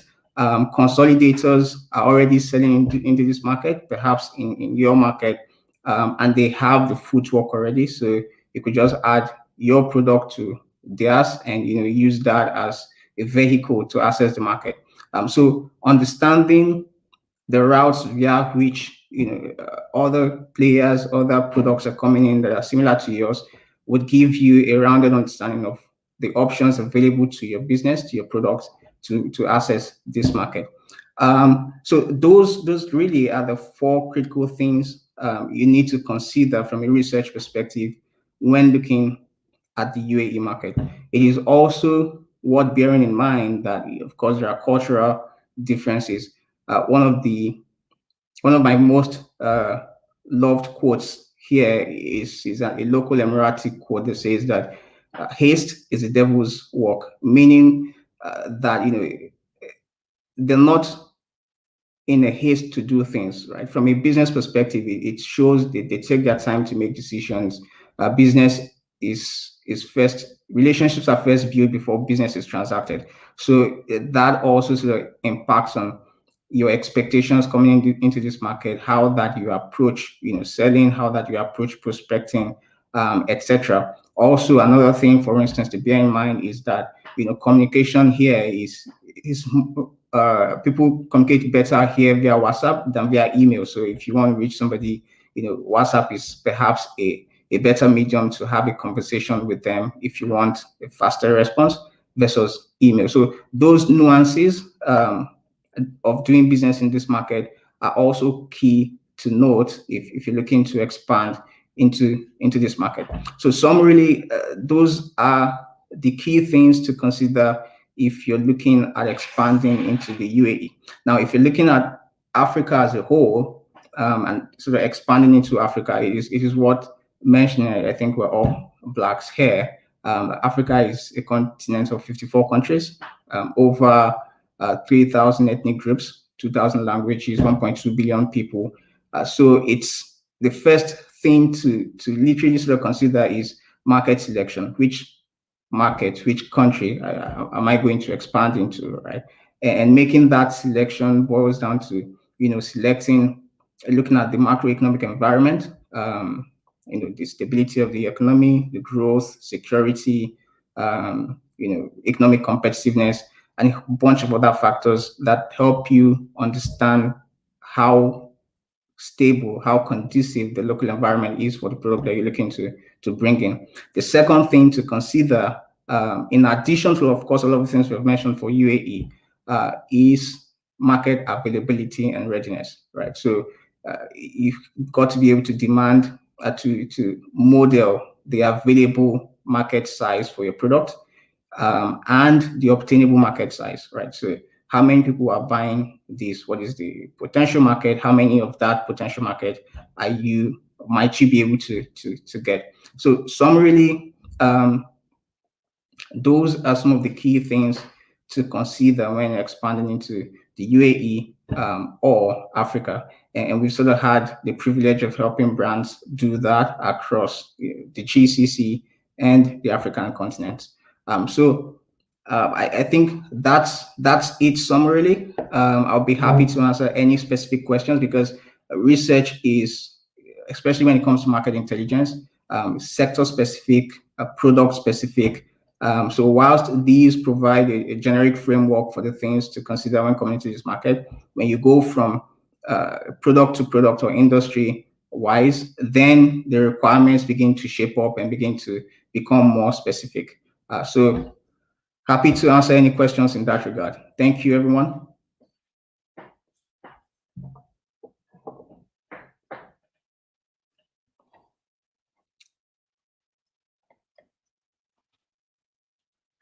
Thank you very much, Shooks. That's really, really helpful. And, from a business perspective, it's always good to be reminded of the amount of individuals in Africa and the fact that there are 54 states, because I had completely forgot. So that is really, really good. So I have a couple of questions for you, if I may. Mm-hmm. And so the first is, and just bearing in mind William's background, I do hope that you'll be able to answer this. With banks and other financing houses being cautious with their lending and borrowing, do you have any tips on how to source critical funding in these challenging times when you've got a very good product and you're looking to expand into other regions? Yeah, so fortunately, you're right. Unfortunately, you're right. Banks are wary of lending in this particular point in time. But banks are not the only sources of funding, right, for businesses, especially in this climate, right? We've got family offices, venture capital firms. So it literally depends on the kind of investment, the kind of funding that you're looking for as a business. If you're looking for equity partners, so you're looking for venture capitalists to put in fund into your business for some share of the business, or you're looking for convertible debt, in which case you're looking for someone to give you money that eventually becomes equity in the long run, or if it doesn't pan out well, you pay back that money as a loan, or you're looking for working capital loans, right? So there are lots of options, from family offices to VCs to private equity firms, and then you have banks, down the line. But also, let's not forget that family and friends can also be sources of funding, right? Especially when you have grown the business and have shown certain traction, and they have come to know that your business is doing well.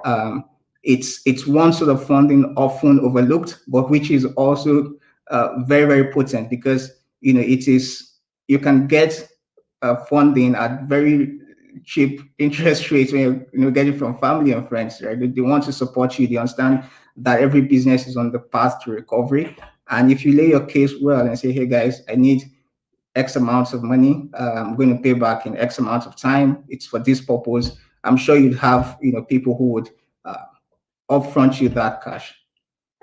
Yeah, the bank of mum and dad never fails. We're available. So naturally, that's a very good port of call. And I've got another question for you, if I may. So products that have become essential to combat the arsenal of challenges which have led to new entrepreneurial ventures. Thankfully, right now, there are some entrepreneurs who are flourishing beyond their wildest dreams. Chucks, what could we be advising people when small yet rapidly growing businesses are expanding into new markets, and what are the pitfalls? Because, as you know, this pandemic has provided some great opportunities for individuals, which is a flip side to some companies that we know are going insolvent, and they're growing at a rate where they've got no time to sit back and reflect and to really position themselves into new and emerging markets. What would you advise them, and what should they be looking out for? So the first advice I would give is look before you leap, right? Because there's a frenzy for new markets. Like everybody is looking to expand into a new market just because they feel that it's the quick fix to everything, right? It isn't, right? And new market expansion should be treated with cautious optimism, right? So one is look before you leap. Take your time to do the research to make sure that you understand the landscape you want to go into, you understand the consumer preferences and consumer trends in that market, and you understand the incumbents and the price points to be sure that it makes sense for your business, right? At the stage of growth that you're at, right? Two is, as much as possible, productize your offerings, right? So, if you do website development, for instance, as a business, right? That's a service, right? Can you productize that and say, hey, a bundle for new businesses, website revamp, digital marketing and SEO services, right? As a bundle, so that someone signs up for this bundle or for this package, they're getting A, B, C, D, right? And they're getting it over this period of time, right? So that because with COVID, every business, every individual is cost cutting, right?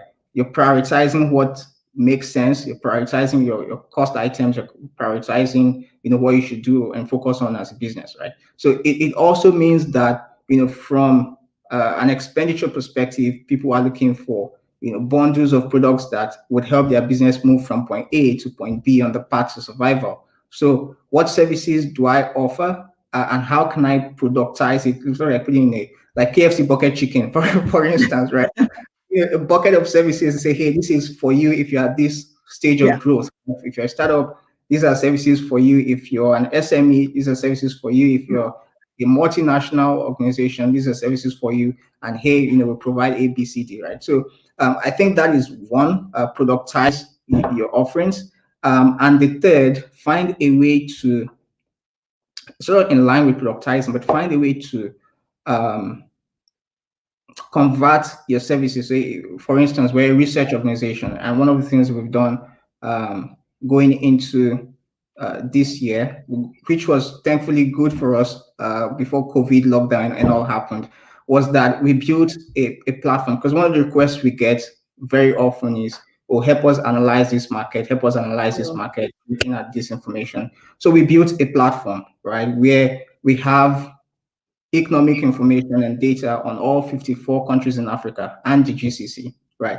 And you can just go on the platform, Trade Desk, go on that platform, click on a country, you see all of the information that you need, and it makes it easier. So, obviously our plan is to put it on a subscription, right? But that is data, that is research that we sort of put in a product so that we don't have to go through the process of finding that information or customizing it per customer, right? Unless a client then needs bespoke, information, then we deal with that as, a separate project. But find ways to leverage technology, which hinges a lot on what Nettie said earlier. Find ways to leverage technology to productize your business, productize your unique value proposition such that it is on autopilot sales, right?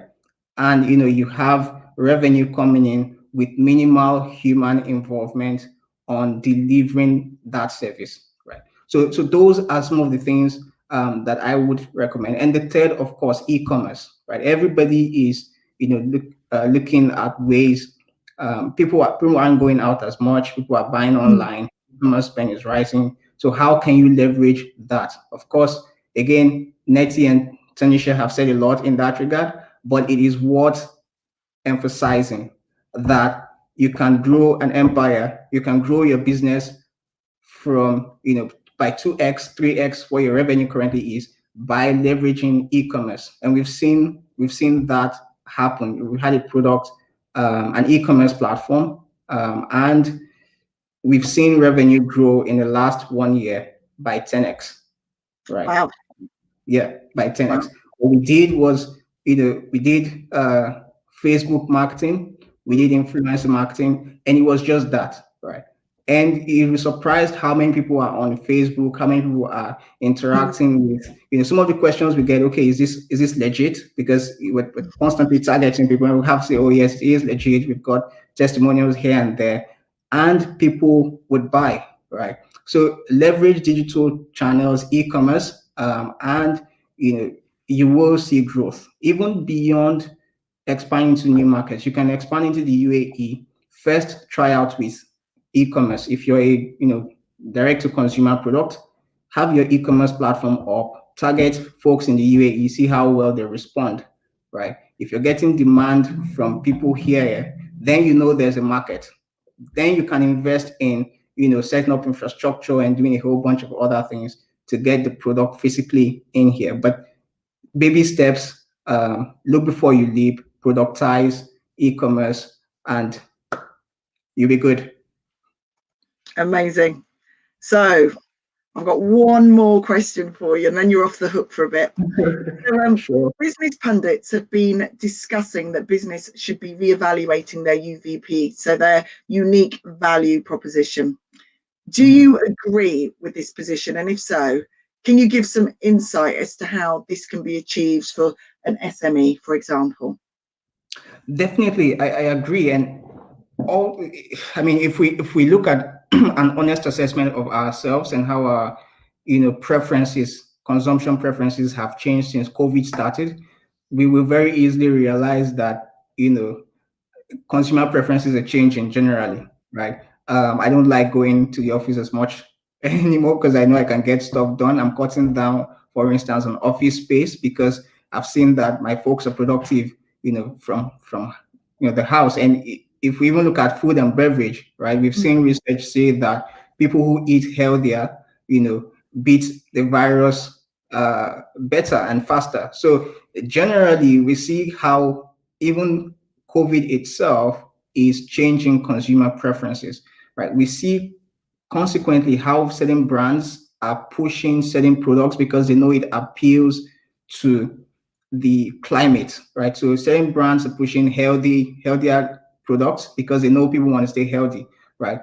So if you're a chocolate brand, for instance, right, you manufacture chocolates, then your conversation should, from a marketing perspective, be looking at how that you're pushing the healthy ingredients in your chocolate and say, hey, yeah, we do chocolate, but we don't use palm oil anymore because it's got these issues. Now we're using whatever else is the alternative, right? But staying within that healthy conversation. And it starts from understanding what's happening in the industry, in the market, right? What's shaping consumer preferences. Then you look at your core strengths, just like Tanisha mentioned, right? And say, okay, how can we map our core strengths? How can we reposition our business to the growing needs in the market, right? Heck, you can even decide how can we pivot, right? We've seen that this isn't working. We need to pivot, do something else, right? That's an acceptable option, right, for businesses because growth is important, right? So that is it is by asking those hard questions. What's happening in the market? What are consumer preferences shaping up to be? What are our key strengths, and how can we reposition to make sure that we're either innovating in this space or we're keeping up to pace? Because if you don't innovate and you don't keep to pace with innovation, you'd very much become extinct. It couldn't get any clearer than that. If you don't innovate, you're going to be extinct. So people, please innovate. That's been so helpful, Chucks. And I'm just going to keep an eye on my colleagues. So to the amazing individuals that have signed in today, if there are any burning questions that you have for any of our panelists, they will be coming back literally in a few minutes. So please put your questions in the comments tab, and we will have our full panel back to discuss this with you shortly. I think, Chucks, in this market, it has been incredibly difficult. But the encouraging news that we are hearing with some of our individuals is that there is the opportunity to expand. So I'm sure that they will be listening quite intently to everything that you've said. But I must ask you, with that in mind, if people are thinking of, who are in the UAE already or thinking of moving to the UAE in order to expand their business, how do we get in contact with you guys? So you could reach me at, I suppose, should I drop my email? No, that's fine. And if you give it to us in the background, we can put it in the chat as well. So yeah, so is it just an email or a website that we can contact both yourself and William? Yeah, so you could contact us, casialab.com, CASIA lab.com. Yeah. Projects@casialab.com. Yeah. Yeah, or I've just dropped my personal email. Yeah, I've seen that, and we'll make sure that goes into the chat, because as I said, I'm sure that there'll be people watching this show that are very, very keen to get in contact with you afterwards. So I would like to bring back the panelists, the brilliant panelists that have worked extremely hard today. We've defied internet issues, we've defied sound issues, and we are still standing and we're still here. So back to Nettie's comment, we are stronger together. Hi all. Hi Nettie, hi Tanisha. I really enjoyed your session. Yeah, yours was good as well. I mean, you ended abruptly with the whole extinction thing, but I liked it. So whilst we are waiting for some questions, I've got some general questions for my lovely panelists today, if I may. What 3 pieces of critical advice based on your topics of discussion today do you think you can give a newly started or a small business in this climate? And so I'm going to start with Tanisha. What piece of advice could I give a new business in this climate? Yeah. Is that I think new businesses have the most potential, especially in this climate, right? Because we are a product of the environment that we sprout from, that we grow from. And so any new business is really able to see the opportunities in this environment is going to be one that's going to be a lot more reliant in terms of the customers being able to know that they can have what they need on a more sustainable level. So most of the other most companies right now were created pre-pandemic, pre-global lockdown, pre-everything, right? And so that means that their structures, their digital infrastructure, their physical infrastructure, the way they run their staff, the leadership style, the team formation, the way they communicate with customers is now of the old. So actually see what the opportunity is that you have now and realize that, like I said,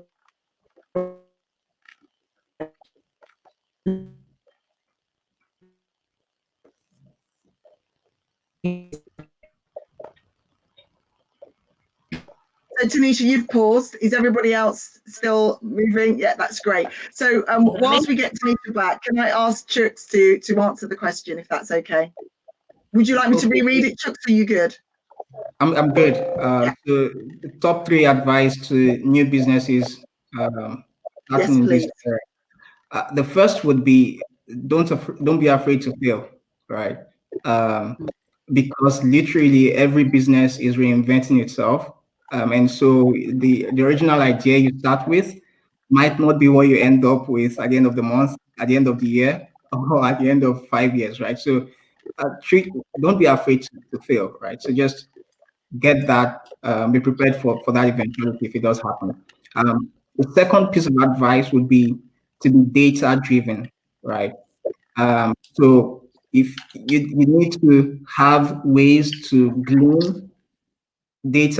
glean insights from the data and operationalize the insights that you're getting from the data because markets are moving so fast, consumer preferences are changing ever so often, technology is disrupting, faster than it is fixing. So you've got to be able to, have a way to glean market data and to glean insight from that data. The third is be flexible, be ready to adapt and adapt quickly because it is your ability to remain flexible and to adapt quickly that would, that often makes the difference between big brands that eventually fail and big brands that continue on, right? So, three pieces of advice: don't be afraid to fail, leverage data, be a data-driven organization, and number three, um, be adaptable, right? Position for adaptability. Thank you, Chucks. And so we're going to go back to Tanisha. Tanisha. Again, I was here the whole time, and Chuck's really hit the point. So that was pretty much the kind of point I was trying to drive home, which is that if you start out in the middle of a pandemic, then you really understand the pandemic. If you've seen opportunity at this point, then you've been able to see something good because a lot of people who are of the old will not be able to see it. Mm-hmm. So take that and run with it. And over to you, Nettie. What nuggets do you have for us today? Okay, so my three top nuggets for you is to become a subject matter expertise. And then, as Chucks was saying, is to package that, and that's what I teach people, is to package their expertise, because that is the way to profitability, is investing in your intellectual property and then digitizing that. So that's the first piece. Second piece of advice would be to stay top of people's minds. So that means you need to hone in on your messaging, you need to hone in on your market, and just make sure that you are speaking to one person, not a general list of individuals out there. And then the third piece of advice would be that you find that gap in your market, that you know that you have the solution for that specific problem, and fill it. There we go. Awesome. And that's very good. Actually, taking notes as I'm going along, hence the 10-second stall there. And so, second question, and I think you've already answered it, some of you, but what could you tell a small business, and what advice could you give them on how to find new sources of income? You've all talked about being adaptable and being able to pivot, but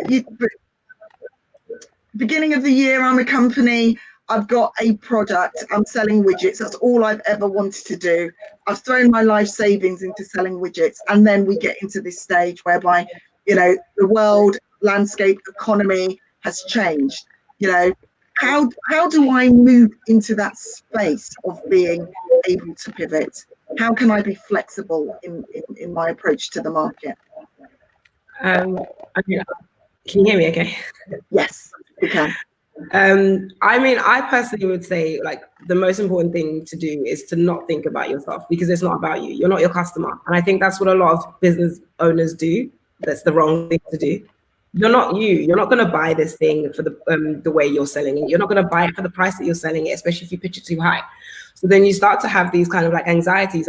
Is it too expensive? Is it too this? Is it too that? Because you keep thinking that this thing is about you. It's not about you. It's about someone else who's sat in the house somewhere with a pain and a need that, yes, it might have to do with widgets, but what is it they need with widgets? And like I said before, it's about servant leadership, knowing that, yes, you have all the tools, but remembering that the tools are not yours. You're making them for someone else. You're making the products for someone else. and you're selling the service to someone else. So the more intimately you go to understand that person and what they need and what motivates them, it'll be so easy to come up with revenue streams. So easy, because you just sit there and you think, you know what, Chuck's mentioned that everyone's really interacting in WhatsApp. That means that there must be some sort of a pain that they're struggling with in email.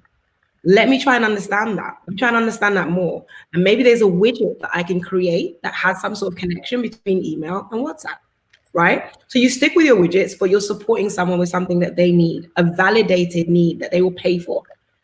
So that's what I would say. You make it sound so easy. When you break it down, I get it, right? It's actually coming up with it. So thank you once again. So Nettie, do you have anything that you can add to that? Yeah, I'm just going to add, I mean, I've mentioned before, and of course, Tanisha has mentioned some of the things I was going to say. The other thing for anyone who is looking to find a new source of income is to maybe think about doing affiliate marketing. Because affiliate marketing, it's about you selling other people's products, and there is so many out there on the market. And if people want any recommendations, I have a huge list behind the website that I put up on screen at that time. I've got a whole list of resources, plus this talk as well, that people can actually go to find where they can actually, you know, get their first steps online. But that would be the one thing that I would add, is affiliate marketing is the way forward. Brilliant. And Chicks?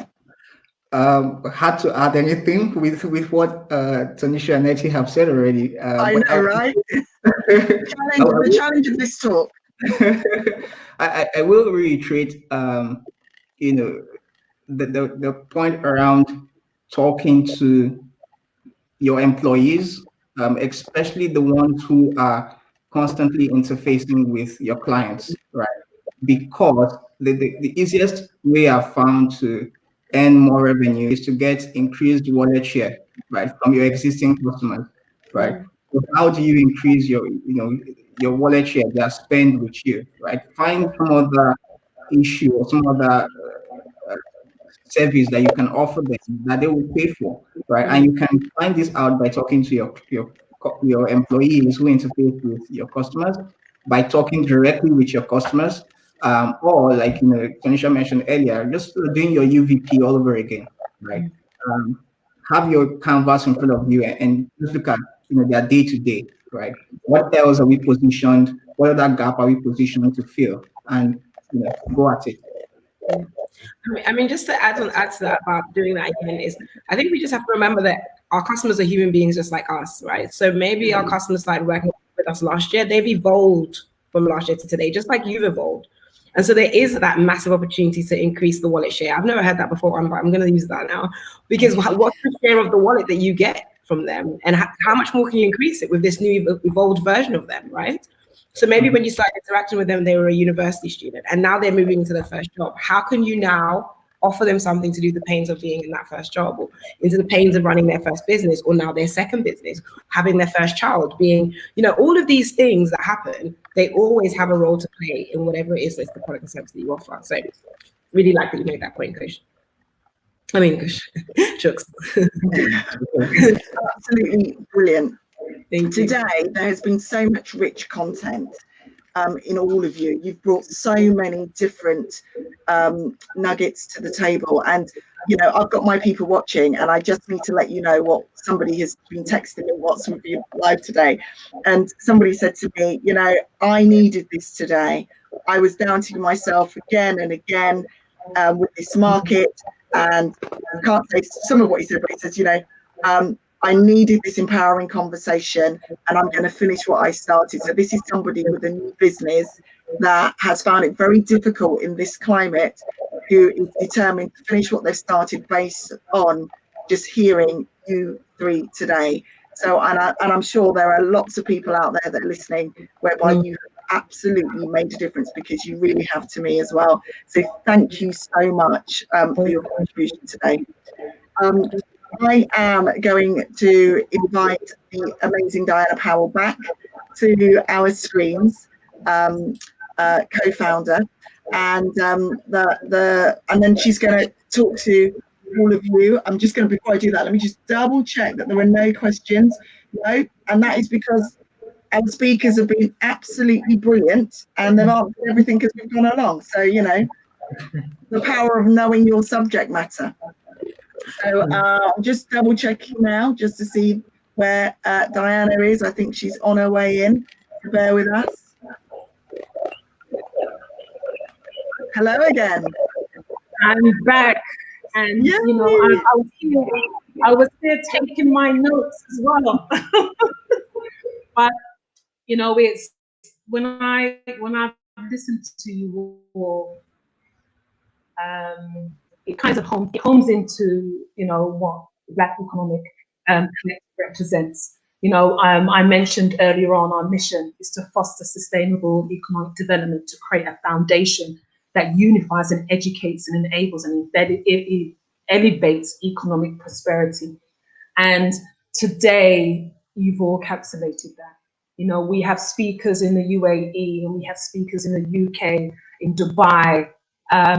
Patricia, whereabouts in the UK are you right now? I'm in sunny Peterborough, near Cambridge.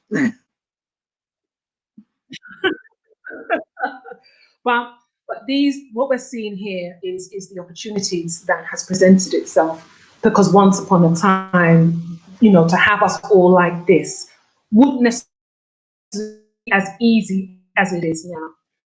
I know we've had a few challenges early in the conference, but you know, these are the kind of things in the new normal. But we got over the challenges. So I just want to say a big thank you to you all for contributing your time and your expertise to the conference. And you know, this conference is on YouTube, and it will be available for everybody to go back to and also take their notes. And I just, you know, I mean, what I'm going to do right now is I'm going to just speak about some of the events that will be taking place in 2021 that we've planned. I mean, some of the events we've had to postpone because of the lockdown, but we've moved to next year. So one of the big things that we are focusing on, especially for March, is our women's conference. And our women conference is the Black African Diaspora Conference, and we'll be giving more information about this early January. Our Beck Booster Spotlight initiative will enable small and new brands to be highlighted. We have an initiative that will help to boost new brands across the EMA region. And we already had a spotlight earlier on a few months ago, which was us, which actually helped elevate the Beck brands across the EMA region. And so we want to offer that opportunity to as many people as possible. We will have some sector-specific workshops. We have some workshops lined up already in Ghana, in the UK, in the UAE, to support entrepreneurs to tap into some of those new markets and also upskill themselves. We also have a couple of more events around investment opportunities and reaching out into broader markets. But what I would like to say to those who are listening, please subscribe to the Black Economic Collective, to our website, where all this information will be available to you. One of the things I also want to just quickly touch on is our Beck membership also for 2021. It's not on offer as yet, but this is also a great opportunity for you to keep connected with us. It includes exclusive listings on our trade on offer to all our businesses across the EMA region. There'll be some discounts also on offer to a lot of our events and also our activity online, and also opportunities to connect also with our affiliate members, as some of you can see here on the platform today.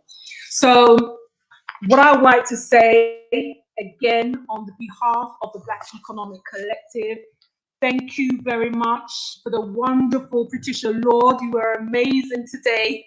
And even though we had a few challenges, you supported us to get through those challenges. Tanisha, Nettie, William unfortunately wasn't here. Chucks, again, many thanks to you. But I think also big thank you for all those who are listening today. And I hope that you got a lot from today. On the behalf of Marcia, Kai, again, thank you very much. And we hope to see you in 2021.